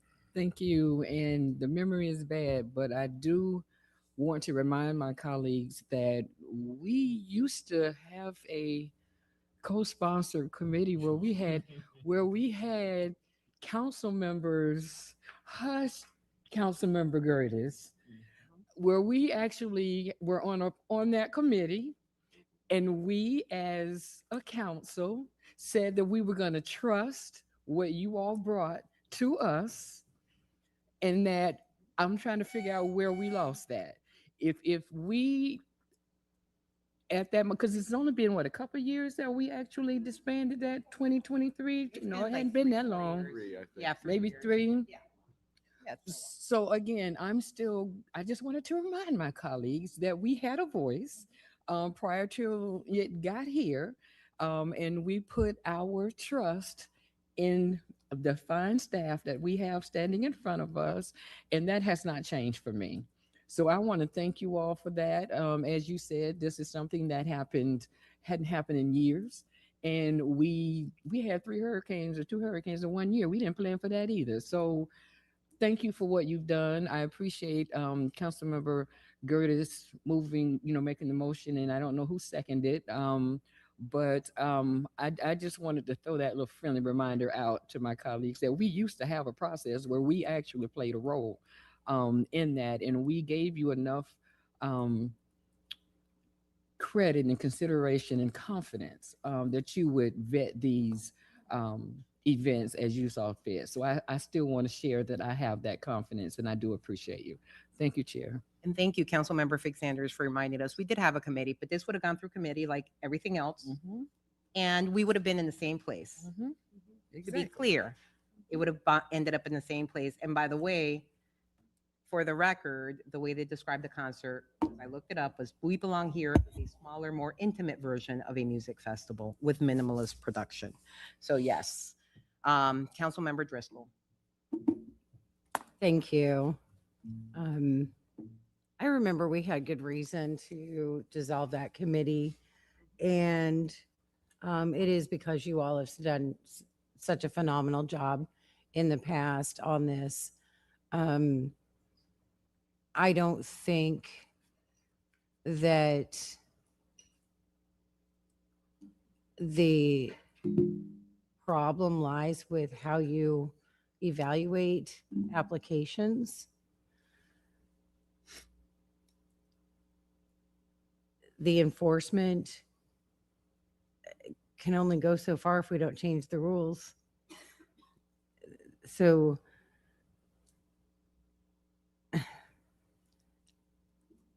I don't think this would be any different if we had a committee. We're basically having that here. I mean, we can have these discussions and we don't usually have to have any discussion at all about these, but we learned in December that we've got some work to do. I know you're working on it, but it hasn't been done yet. And now we've got this. And I have a hard time going on record supporting something when it is business as usual as it stands with these.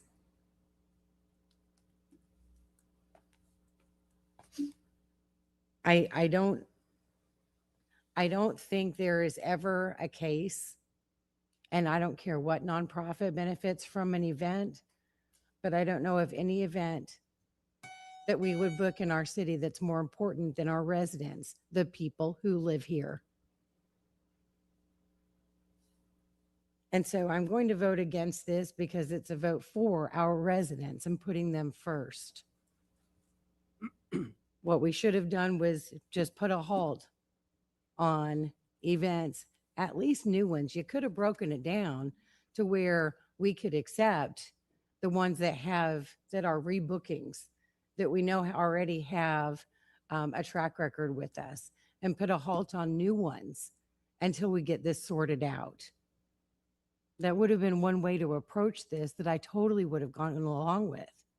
I'm not voting against any of these events in particular. I want them to happen. But I've got to vote for our residents first and foremost. They deserve to have some action taken after what they had to deal with. So I just wanted to explain where I'm at before we do this vote. Thank you. Thank you. And I appreciate that, Councilmember Driscoll.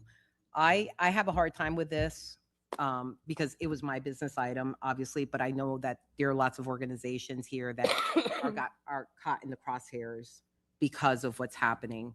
I also know, based on both what Vice Chair Richie Floyd mentioned and others, that the complex issues are being looked at, which is why this has taken a little longer in terms of how we can surgically do this based on the different types of events and the different types of noises, because different noises travel differently.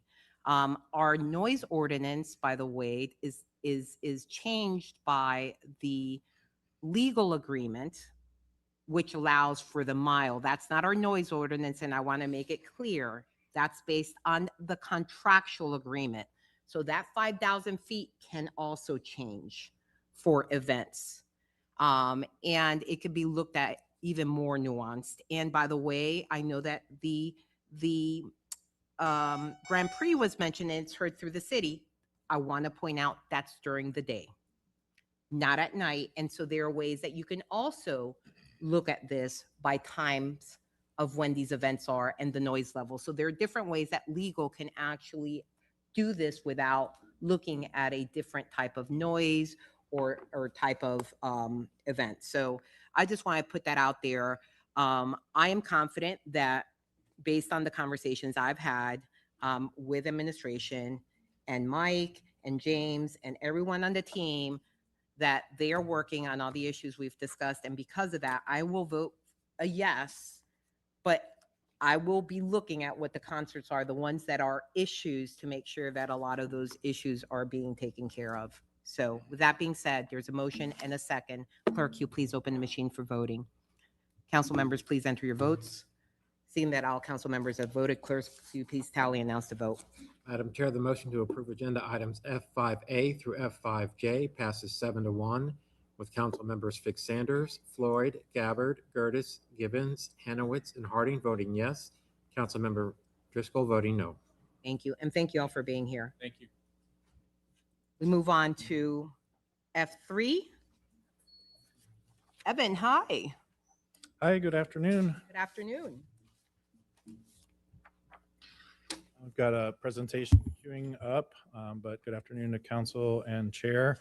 I'm pleased to be able to present a resolution for your consideration today that would allow us to continue moving forward with the city acquiring another rail segment, as well as effectuate other community benefits and improvements. I'd like to acknowledge Aaron Fish, Real Estate and Property Management Director, and Assistant City Attorney Heather Judd for their expertise and work on this. Thank you for being here with me today. And also Erica Hernandez with the Trust for Public Land. She's the Florida Project Manager. She is here joining us today as well. These maps can help us get acquainted with the property in question. On the left side, you can see outlined in orange how the line goes from 5th Avenue North and progresses down to 1st Avenue South, ending at ML King Jr. Street. We can also see on the right, zoomed in version, or I'm sorry, on the left, we can see the first right of refusal that goes north of 5th Avenue North and goes to city limits at 38th Avenue North.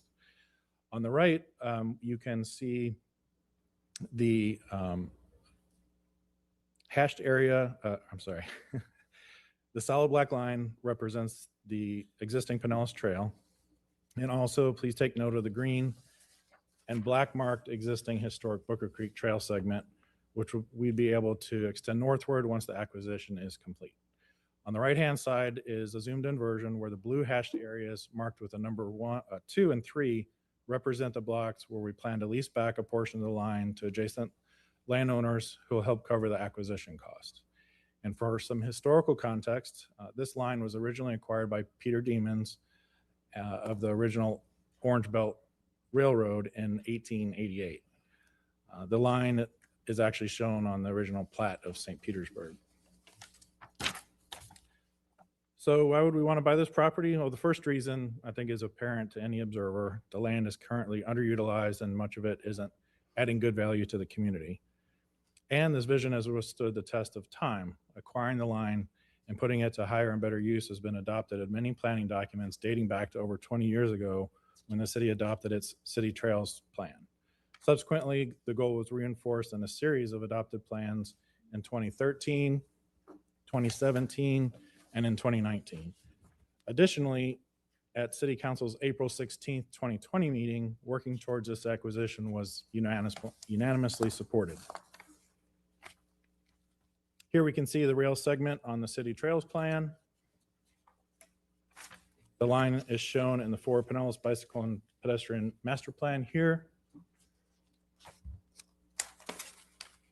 And here we can see how the Booker Creek Trail is part of the adopted Edge District Improvement Plan and the acquisition being called out as a specific key action. As you heard earlier, the Edge District continues to support this acquisition and using TIF funds to help fund the purchase. And of course, we did incorporate this into the 2019 Complete Streets Plan. So beginning in 2019, for approximately a year before the council vote I mentioned earlier, Brad Tennant in the city's attorney's office, who has joined us today, I would call out, thank you for being here, with assistance from other staff, began some earnest legal research and other research to begin exploring the path that we're hopefully nearing completion of today. In 2023, there was a legal decision that required CSX and the city to begin negotiations for us to buy the line.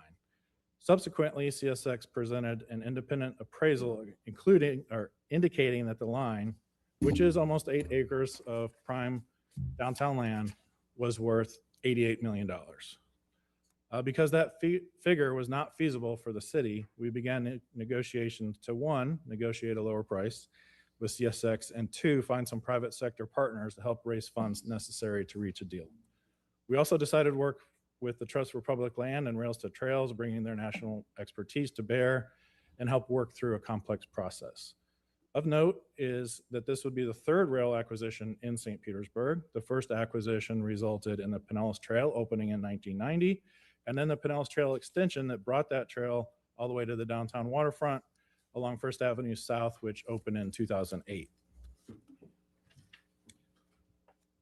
Initially, our approach was to find interested private investors to buy excess segments along the line that we didn't need for the trail construction, since much of the line is 100 feet wide and we really only need 30 feet maximum for a trail and recovery area on either side. However, it was determined that the city could be the only landowner. So we pivoted to 99-year leases, which is not ownership, but about as close as you can get. And Fergs agreed to pay $4 million upfront for a 99-year lease. And Ellison agreed to pay $2 million for that same 99-year lease on a smaller area of land.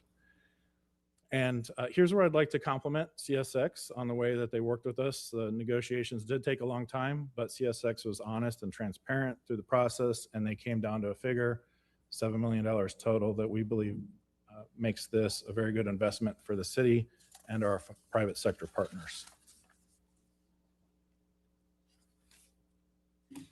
Here's the proposed funding strategy. We need $1.2 million total of city funding, which will pay the city acquisition cost and our share of the due diligence, which includes a survey, title insurance policy, additional appraisals, recording, and other closing costs. This acquisition is an eligible expense in In-Town West TIF, and we propose the other half being paid for from the parking revenue fund balance. As previously mentioned, Fergs will pay $4 million and an Ellison. As it relates to Fergs and Ellison, it's important to point out how the trail would align and what that would leave for use by Fergs and Ellison.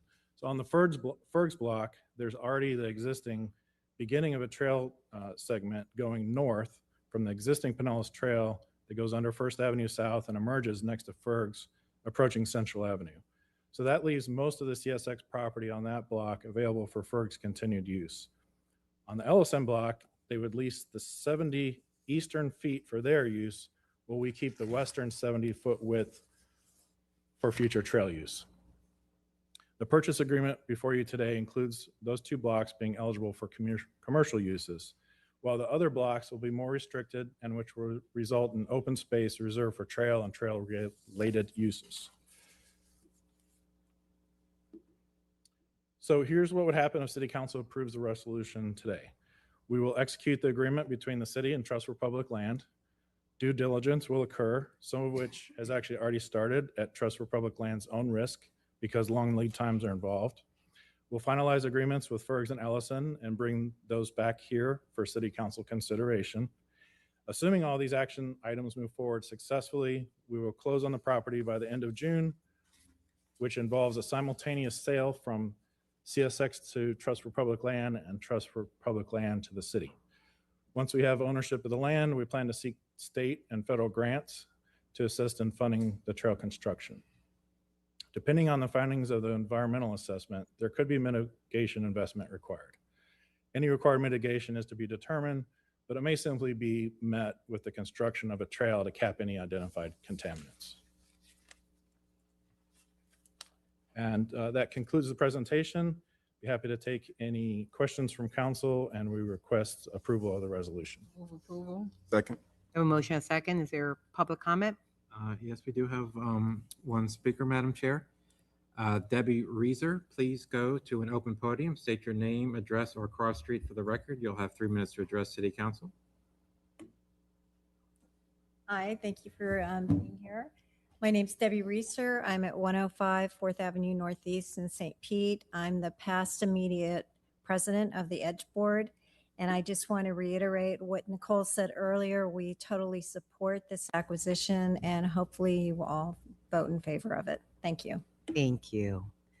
Councilmember Givens. Thank you, Chair, and thank you, Evan. I know rail acquisition can be a complex process, but it's exciting, and it's personal for me. My great-great-grandfather worked for the Seaboard Coastline, and so this is exciting to see this being a part of my district, the Edge District, seeing how this is really going to support businesses. Here we are activating a derelict and dilapidated area That's the purpose, the true intended purpose of these TIF funds. So I support this because I see the long-term vision. This isn't just something that we are going to enjoy, but this is something that future generations will get to reap the rewards of. I see this as the logical next step in completing the city's comprehensive trails pathways plan. This is something that we talked about doing 20 years ago, and here we are actually taking that next step. So I'm excited to see this move forward. So thank you for your hard work. Thank you, Chair. Vice Chair. Thank you, Councilmember Gabbard. Thank you, Vice Chair. And just very quickly, words of thanks. Very excited to support this today. Evan, your persistence and your perseverance is incredible. You are a complete streets champion, and that is what this work really, per the presentation, speaks to. Even when you don't have all of the resources that you need, even when you don't have all the funding that you need, you continue to push, you continue to find ways to make our city safer and more enjoyable. And I just really want to thank you for that. I admire you a lot. And just this is an example of that work that you do. And I would be remiss without saying to Mr. Brad Tennant, who is here today, when I first came on council in 2019, I think one of the first meetings I had was with you talking about CSX and how we could, you know, eventually get to this place. So thank you for being an early pioneer on this work. And Heather Judd, thank you for seeing it through. So that's what a great team does. So thank you all, and very happy to support today. Thank you, Vice Chair. Councilmember Harding. Thank you, Vice Chair. Evan, I will absolutely echo Councilmember Gabbard's comments. This is a huge lift, not to be overlooked. Ellison and Mr. Ferguson are just big players in this, and I greatly appreciate them helping the city along in their investment. And I'm going to apologize for this ahead of time. Is there any chance we go any further north as the next project? Yes, it's we have the first right of refusal to keep going all the way up to city limits. If CSX no longer serves that section to the north, Specifically, that the part of the line that bifurcates city property. Mm-hmm. Is that a thing that we might look at next? Again, not to take away from what is a career star and what you achieved, but I am just curious. yeah, there's the future could hold that. You know, there's only one rail customer in St. Petersburg left, and we want them to be a thriving local business for as long as possible. But as long as they get heavy material from this rail line, then it's probably the additional rail won't become available. But at some point in the future, it may. All right. Thank you very much, and congratulations. Thanks. Thank you. Yeah. Councilmember Driscoll. Thank you. And thank you for the presentation and for all the work that you've done on this. Councilmember Gabbard is right. CSX has been a topic for a long time. And thinking about those conversations, my first year on city council, I kind of gave up. I was like, you know, this CSX thing is so complicated and so tangled up that I don't know if we'll ever be able to get anything out of it, even though it made sense. And here we are today, and that makes me so happy. So thanks for your work on this. It looks like this is going to go in your favor once again. I do want to know, do you think, is there any other city staffer who has been around as long as you have and is also undefeated on votes? Because you've never lost a vote. Is there anybody else? Well, Cheryl's here with me, and so I would like to thank her as well. I had it. Oh, thank you, Cheryl. Should have worked her into the list, but happy that she's here, a great partner. All right, so you will continue to be the 1972 Miami Dolphins, as I like to call you. So congratulations. And I can't wait to see what becomes of this as it moves forward. So thank you. Thank you, Chair. All right. Good stuff. That's literally all I put myself on here to say. Those two words. Thank you very much for the presentation. Thank you, Brad, for your work. It was one of the first things I feel like I talked with you about as well when I got here. And yeah, I look forward to expanding any sort of opportunity like this for trails, alternative means of transportation. I'm thinking even bigger in the future is what I'll say, more than just, having a place you can ride your bike. But I'll settle for that right now. So hold on. So I'm grateful for all of that. And it looks like we do have a resolution here, but I haven't heard a motion or a second. We do? Okay, sorry. All right, well then, seeing no further requests to speak, will the clerk please open the machine for voting? Council members, enter your vote. Seeing all present council members have voted, will the clerk please? Oh, sorry, didn't see you there. Now you say it. Seeing that all present council members have voted, clerk, please tally and announce the vote.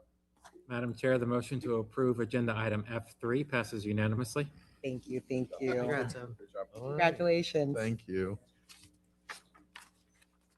Next up, we have F4.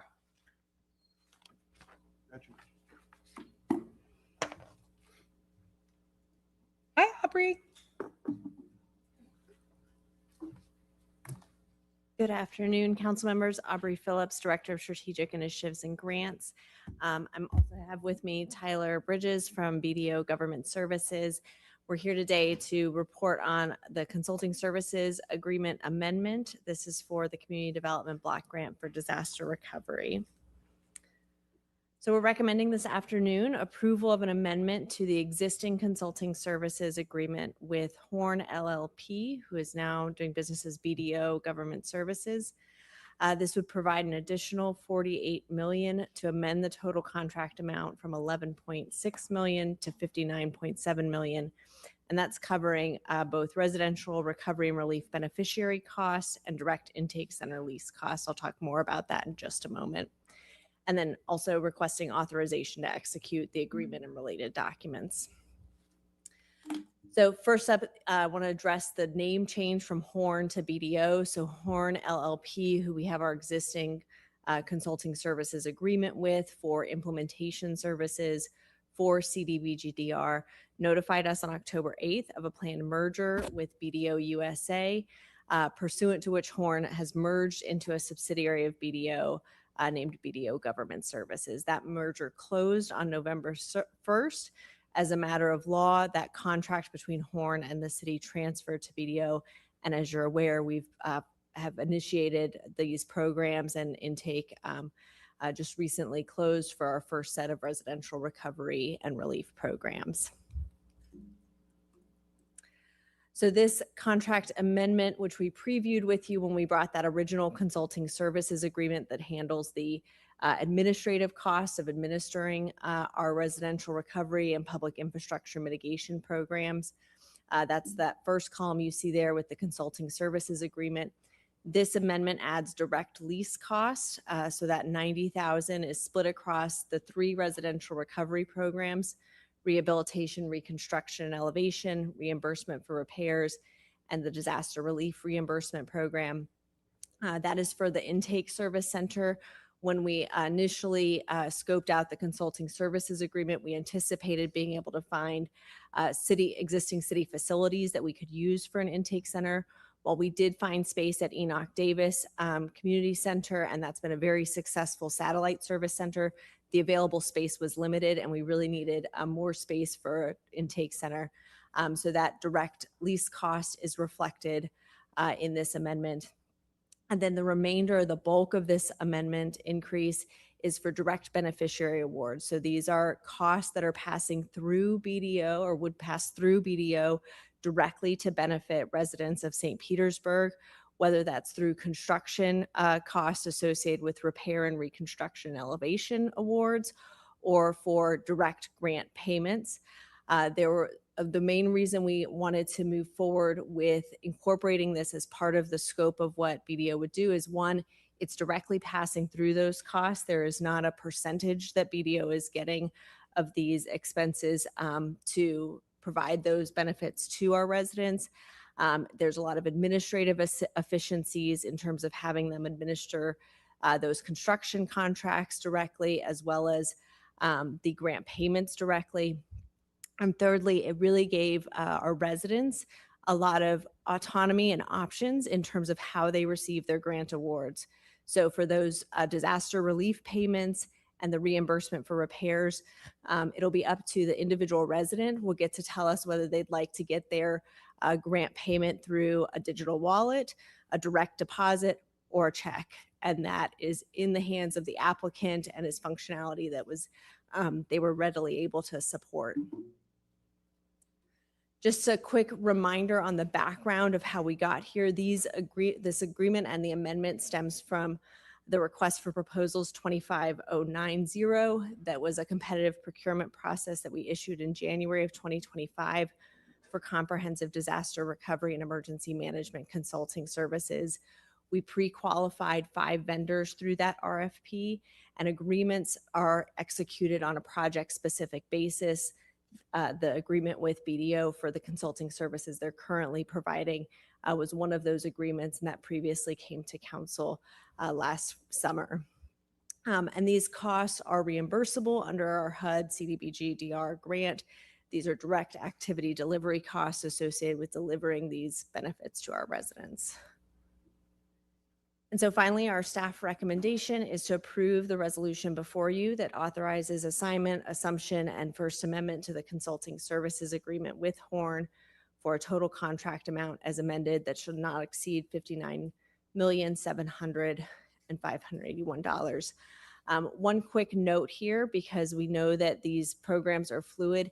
If there are funds that are not spent on consulting services through this program, they would automatically go over to direct beneficiary costs. So that total not to exceed allows us to make sure that anything that's not spent on those consulting services out of that budget can flow through to continue to benefit our residents.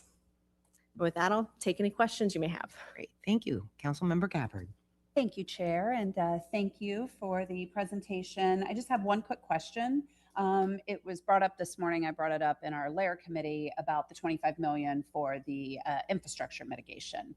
And so seeing your chart here, the 1.882 million, that is the consulting services agreement for that particular bucket. Does that then come out of the 25 million? Yes. So it's 23 and some change. Correct. Okay.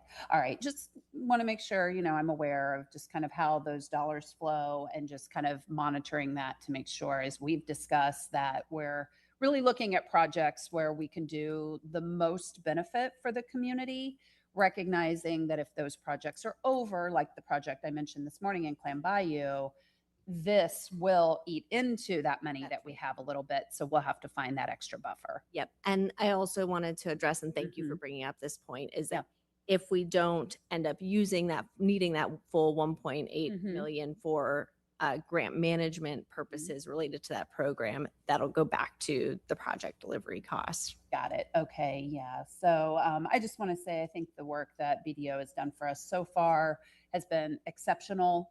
And so very happy to continue working with them, and really just want to thank you all for the work that you're doing. So thank you. So we have a motion yet? No? No motion Move yet. approval. We have a motion and a second. Clerk, you please open the machine for voting. Council members, please enter your votes. Seeing that all present council members have voted, clerk, please tally and announce the vote. Madam Chair, the motion to approve agenda item F4 passes unanimously. Thank you. Thank you, Aubrey. Next up, we have new business. Councilmember Gabbard, G1. Thank you, Madam Chair. Respectfully requesting referral to Public Services and Infrastructure Committee for a presentation and discussion on the potential use of AI permitting software in the building department to improve intake and pre-check processes, accelerate plan reviews, streamline staff workflow, and enhance the citizen experience for new construction and infill redevelopment projects. And I so move. Councilmember Harding. Thank you, Chair. Thank you, Chair. Councilmember Gabbard, I've Yes. been working on something a bit broader in scope. I don't know if it is worth duplicating. So I wanted to ask you if you wanted to think about. We looked at other things like AI in terms of data aggregation, report writing, and there are 4 or 5 other examples of how AI is being used currently in municipalities and smaller government. And I'm happy to do that separate down the road. were you set on, and Polk County is having great success with what you're talking about. Were you set on that, or would you be willing to expand it, or would you rather do it twice? I mean, certainly, and those of us who were at the EDC yesterday heard, a lot of talk about AI and understanding that this is going to be the future of pretty much everything that is being done. I don't think there can be enough conversation about it, to be quite honest. For me, I am laser focused on specifically how it can improve our permitting processes, not only for our residents, but for our staff. I think there's a lot of staff augmentation that needs to be done across departments. And I think that permitting is a very ripe place to use this technology. And I'm excited to see how that could even be something that maybe the Tyler software has a plugin for. I'm not sure. But, certainly want to make sure that the permitting piece of it is a standalone focus, because that is really, I literally, while sitting here on the dais right now, have a resident emailing me about her permitting process. So it just reinforces for me that this particular topic is of dire need. And so for me, I would like it to have a standalone item, and very much look forward to whatever you bring forward for any other process improvements that can be done. Happy to support you that way. Thank you. Yep. Thank you. Thank you. Councilmember Floyd. Thank you. I'm happy to move this forward today and have this conversation. I just, in my professional background, I've had experience with large scale data analysis, and it has like its place in certain situations, like but mission critical things when we describe AI nowadays. There's large scale data analysis, and then there's large language learning models and generative AI. And as of right now, I think large scale data analysis is feasible, but the other one I have serious concerns about. And so I would just hope that we are really focused on doing something that can bring confidence to our community, is what I would say.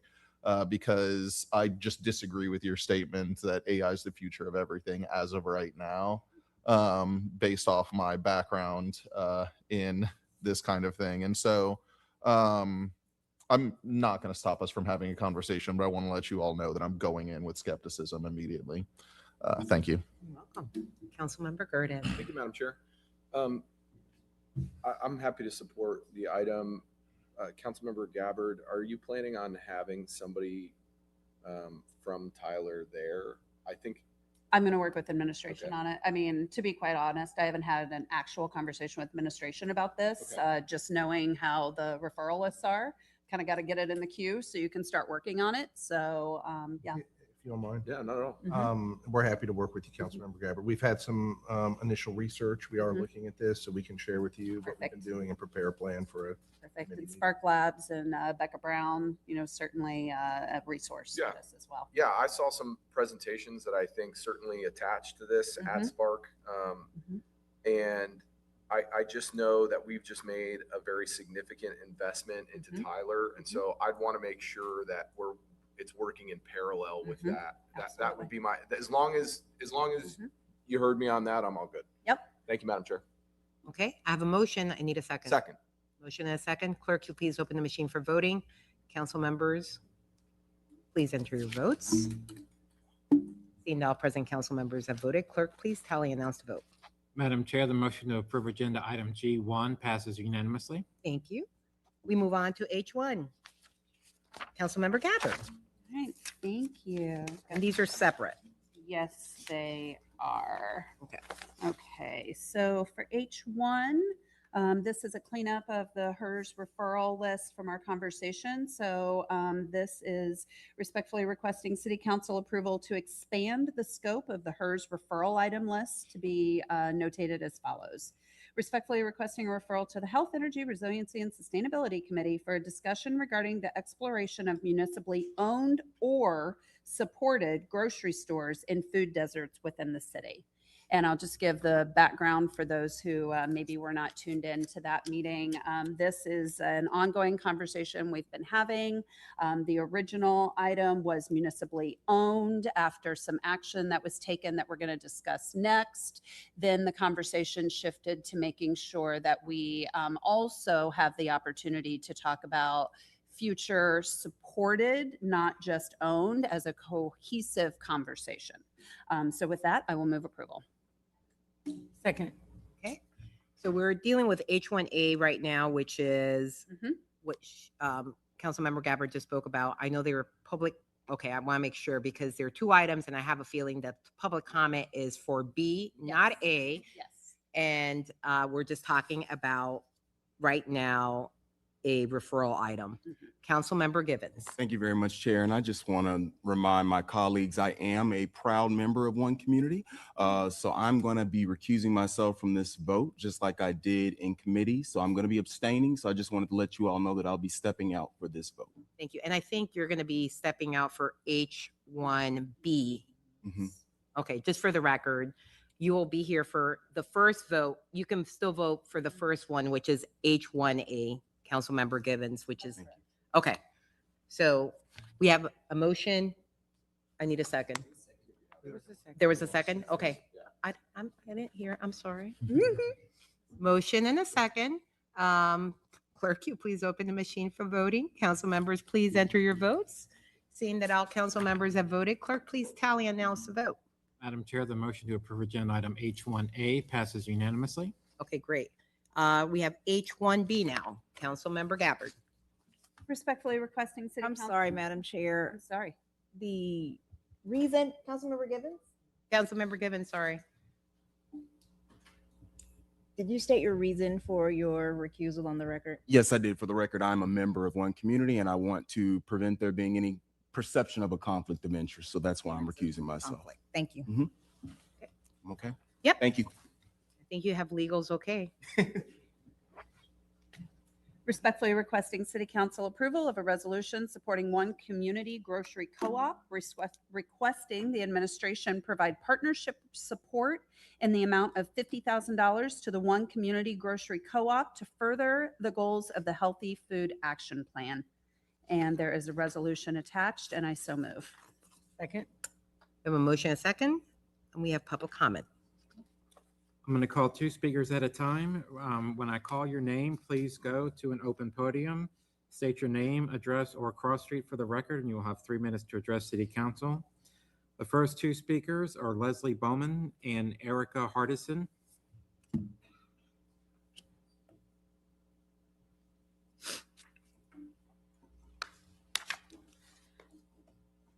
Do you want to go first? Hi, Leslie Bauman, 2920 Burlington Avenue North. I've been a member owner of the OCGC for many years.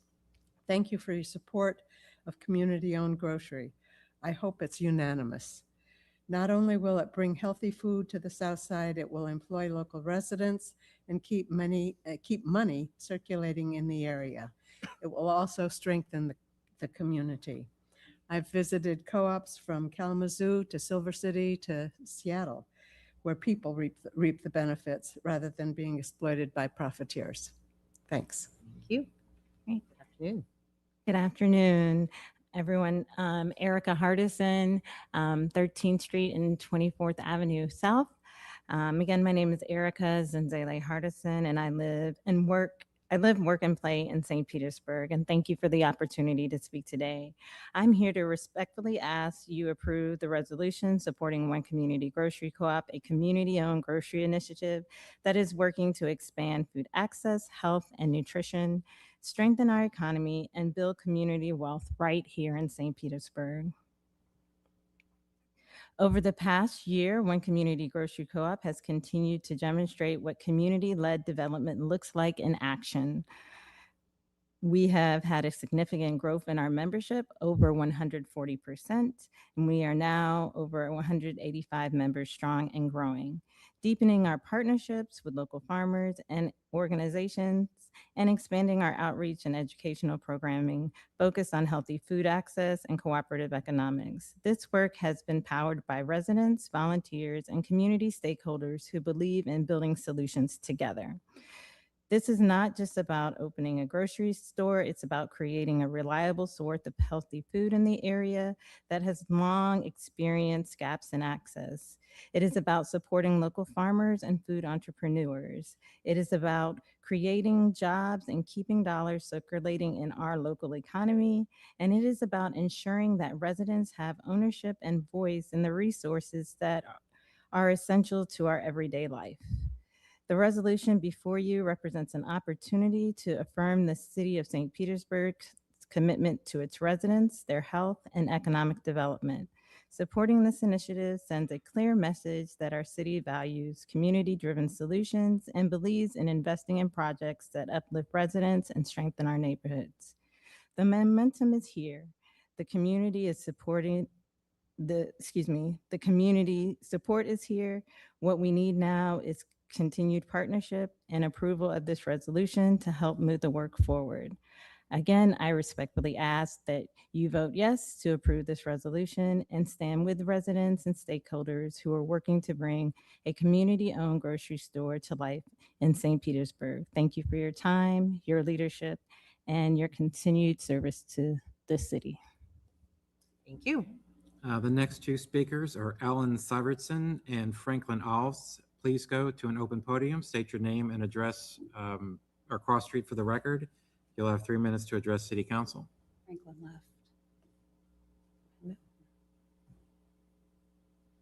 Go ahead. Thank you, Chair and City Council. My name is Ellen Sievertson. I live at 1017 32nd Street North.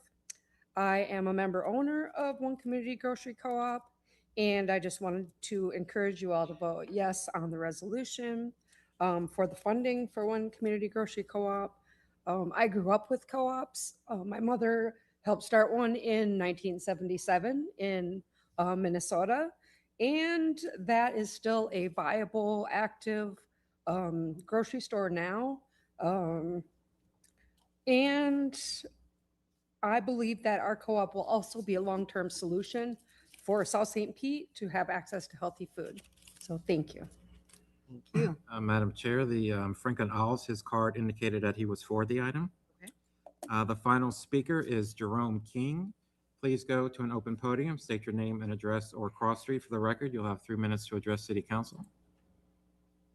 Hello, everyone. My name is Jerome King. I live at 4546 10th Avenue South, and I'm here to speak on the resolution HB1. I want to say that today's resolution, this $50,000 is more than a grant. It is a strategic step to insulate the city's already $8 million in investments in the South St. Pete CRA region. We are here to help ensure that the infrastructure of health keeps pace with the infrastructure of housing. Right now, the city is breaking ground in over 2,000 units, some at Skytown, others Fairfield Avenue gas plant. These developments represent a generational shift. However, housing alone doesn't create community or neighborhood. It needs sustainability, and community-led food anchors are a way to make sure that we limit the issue of these new residents coming in and having limited food accessibility. So I urge you all to vote yes to protect the city's housing investment by building a food security that you guys can pretty much help with that infrastructure and make sure that these $800 million of new housing is supported by healthy, resilient food systems. Thank you. Thank you. Councilmember Harding. Thank you, Chair. I have had the pleasure of listening to Erica 3 times now, and I find her to be engaging and passionate, and my comments in no way will or should take away from how much I believe in her cause. I do have a struggle, and here is my struggle. I believe enough in the cause that when I was in Tallahassee, I visited the co-op that was mentioned in one of the presentations, and and there is the issue, and one of the issues that I cannot resolve in my head, and please keep in mind in my real life, this is the industry that I work in. I work in the human consumable industry, and I have for my entire career. And my first struggle is that affordable and healthy don't go together. And at that co-op, the everything that I found, more or less, if you put it in the aggregate, was about 15% more than what I would pay for it in Publix. Healthy is expensive, and that's just the way that works. And so I struggle with in this community, what's the balance between affordable and healthy, and how do those work out? And I don't have an answer to that at all, and I'm still contemplating that. I struggle with I think I've done more research on this than just about anything else that I have Googled in my supposed spare time, and I haven't found a great connection between public money and grocery stores, publicly owned grocery stores. I've found an awful lot of effort. I haven't found a lot of success, and in the grand scheme of the pool of money that is available to this municipality, I wonder if it is the best use. And so I believe this will end up passing today. I will vote no on this. I would like to see a game plan. I would like to know better what it is that this $50,000 would accomplish. I do know that in order to build this, because I've built things like this before, we're well into the seven figures. We're $1.5 million plus to build this and get it open. And I need to be, I need to have a better understanding of where all that comes from. And so I'll leave it there for now. I greatly appreciate that effort. I believe in the cause.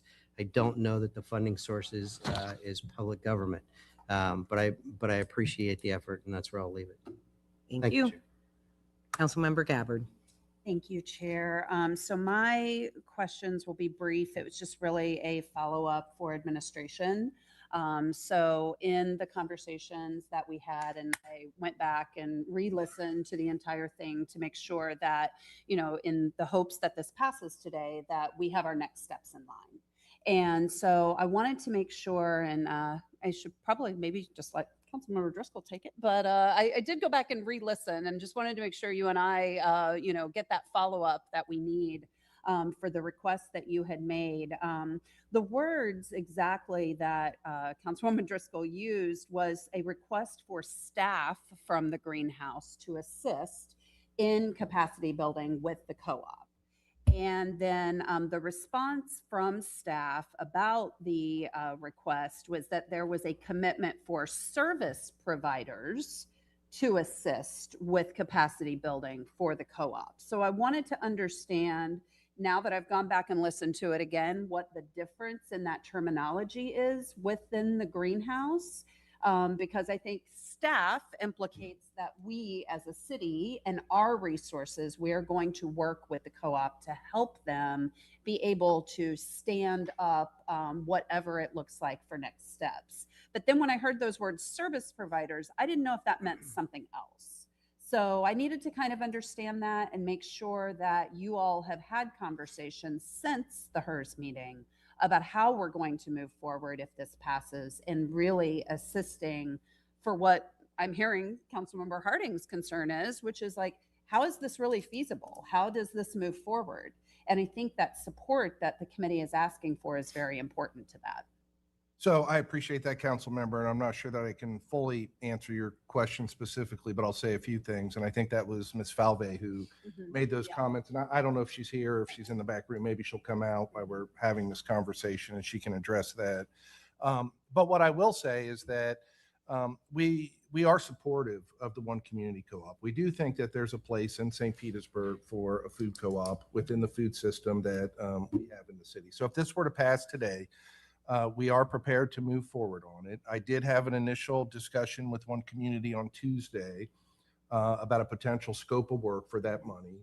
I shared with them that our interest would be on seeing that money used to move forward towards the brick and mortar. And I think through that conversation, I think we could both get comfortable with what those deliverables are. So we're prepared to go forward. And I'm sorry I can't answer that specific language question, but I feel like what you just explained is really what I was looking for.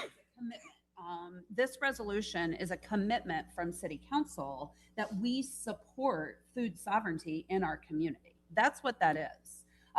It is now your job as the administration to implement that, the funding, the resources, the follow-up, to make sure that what we know historically, I mean, Speaker said it, right? Her mother started one in the 70s that's now as old as I am, right? I mean, great job. And that's what we want to see. Now, we can debate healthy and affordability and how that all comes together. And I think that is a valid concern. But from what I have seen from my research, co-ops is the sustainable model that helps to move communities from the food insecurity that they are currently facing. And we have had nothing else move us and move the needle in forever. So to me, this is the logical next step. And so I really just want to thank you for that clarity on what that looks like. I'm excited to hear that you've had those conversations. And so it is my hopes that when this passes today, that we will move swiftly into those next steps so that we can have an update back to her sooner rather than later. And if you don't mind, that's a good segue to maybe just let me address the mechanics with council so you understand. And if you have any concerns about this, we can revisit it. Our intention would be just to go forward if we can come to terms on the scope of work. And then if that put us over budget during the fiscal year, we'd address it at cleanup. If council was not comfortable with that, we could come back with an appropriation that you would have to approve the funding, and that would take some longer time. So we thought just going directly, since it's under the $100,000 threshold, and if we need to, we would address it at cleanup. So that's what we're thinking. Perfect. Thank you. All right. Thank you. Thank you, Councilmember Driscoll. Thank you. So I did not go back and watch and the meeting. And I don't remember exactly what I said, but it went something like this. This is also an economic development issue. And it was made clear that there is not someone currently at the greenhouse who is well-versed in the topic of co-ops that could really provide some expert guidance. And so I saw this as a chance for everyone to win, and asked for a staffer from the greenhouse to be selected. And I think that's when Andrea sat and said, yes, we'd like to do that, to sort of be embedded with this group, to learn with them and provide guidance where they can, but really just an everybody learning together kind of thing, because this won't be the last co-op that we have. And I think it would be extremely beneficial if we have someone in the greenhouse who, becomes a subject matter expert on that. And if they're, what do they say about, where's Ed when you need him, about flying the plane? Building the plane while flying. Yes. That's what I'm asking for.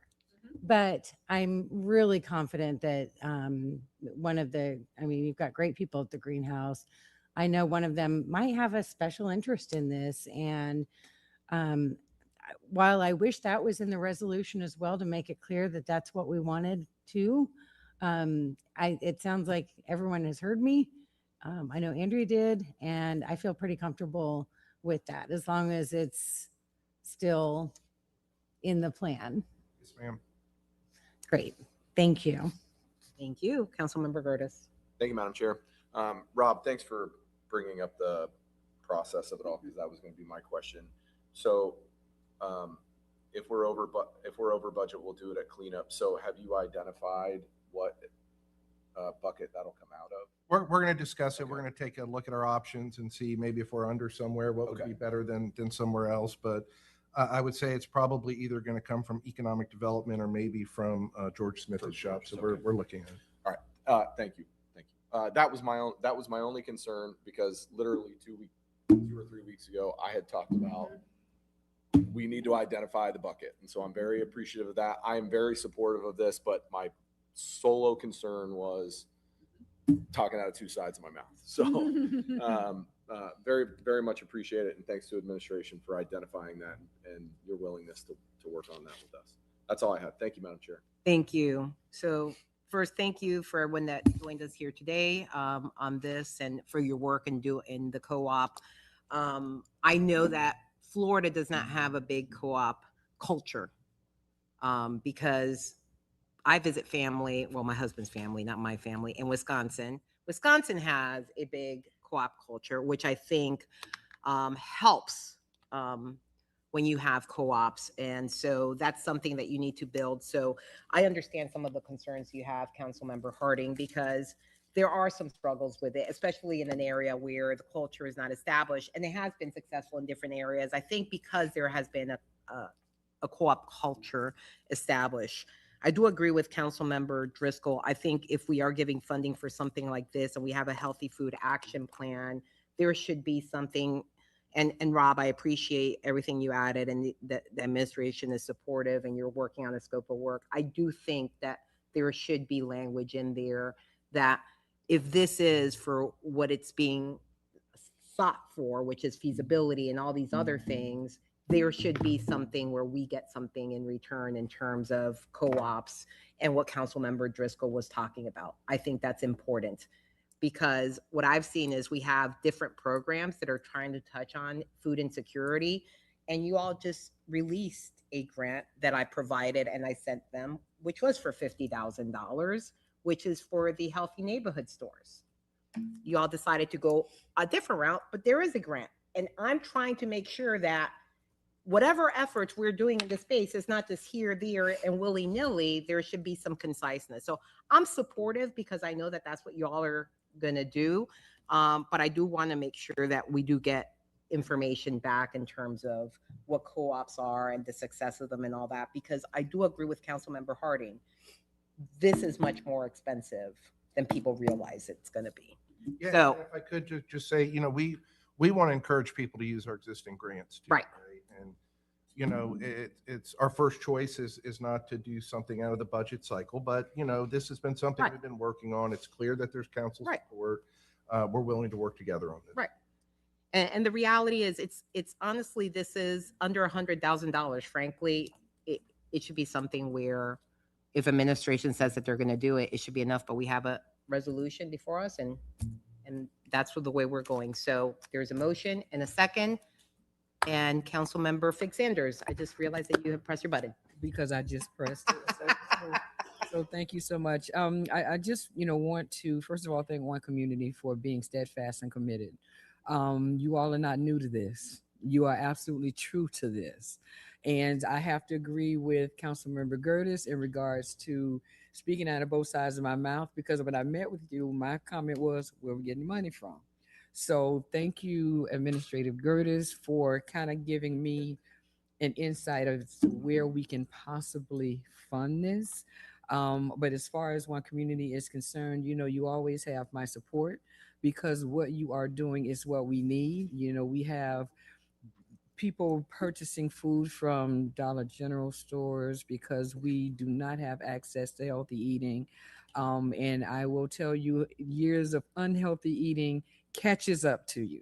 So I just want to make sure that we are cognizant in the fact of the benefits of a co-op and what that brings to South St. Pete. And so I just would be remiss not to say thank you for your true commitments. And I will gladly support this resolution. Thank you, Chair. Thank you, Councilmember Floyd. Thank you. Vice Chair Floyd. I put myself in here. I forget as well. I put myself on here, one, to say thank you to the co-op as well for the continued advocacy and the patience for coming and meeting with us all, me in particular. I'm grateful for it. And then just wanted to add one thing to Councilmember Harding's point, because I was trying to express what you're describing in the committee, and I think I did a poor job of it. But I think there's two problems when we talk about areas that don't have food. One is areas don't have access to healthy food, and the other one is like being able to afford healthy food. And there's like, one is harder to address than others. Like, it's harder to address for us, like the fact that people can't afford to go buy groceries. Doesn't matter what grocery store gets put there. The other one is easier for us to address, through whatever plan we want to do, if it's this or something else. And that's the fact that there is not food in that geographic location. And so I just have them two delineated in my mind, and try to focus on which one I'm addressing at each time. And so I was trying to explain that in the meeting, but I think you explained it a little bit here when you were giving your reasoning. So I wanted to say, like, to me, this, yes, I'm sure the co-op, and, you know, if there was some other municipal grocery would try as hard as possible to make it to where the food is affordable, but there's like a business model that has to be followed, and like things cost money. And so I'm thinking about it through that lens, like making sure that the food is available, and then everything we can do on top of that to make sure it's affordable. It's just, I have a delineation in my mind on it, and I wanted to give the second to uplift that. And so that when we're thinking about what it is possible for us to solve, we're focused. So I'll leave it there. Thank you, Chair. Thank you. We have a motion and a second. Clerk, if you can please open the machine for voting. Council members, please enter your votes. Seeing that all present council members have voted, clerk, will you please tally and announce the vote? Madam Chair, the motion to approve agenda item H1B passes 6-1 with council members Driscoll, Fig Sanders, Floyd, Gabbard, Gertis, and Hanowitz voting yes, Councilmember Harding voting no, and Councilmember Givens recusing himself. Thank you. Now we move on to H. We have form 1, 2, 3, 4, 5. We're good.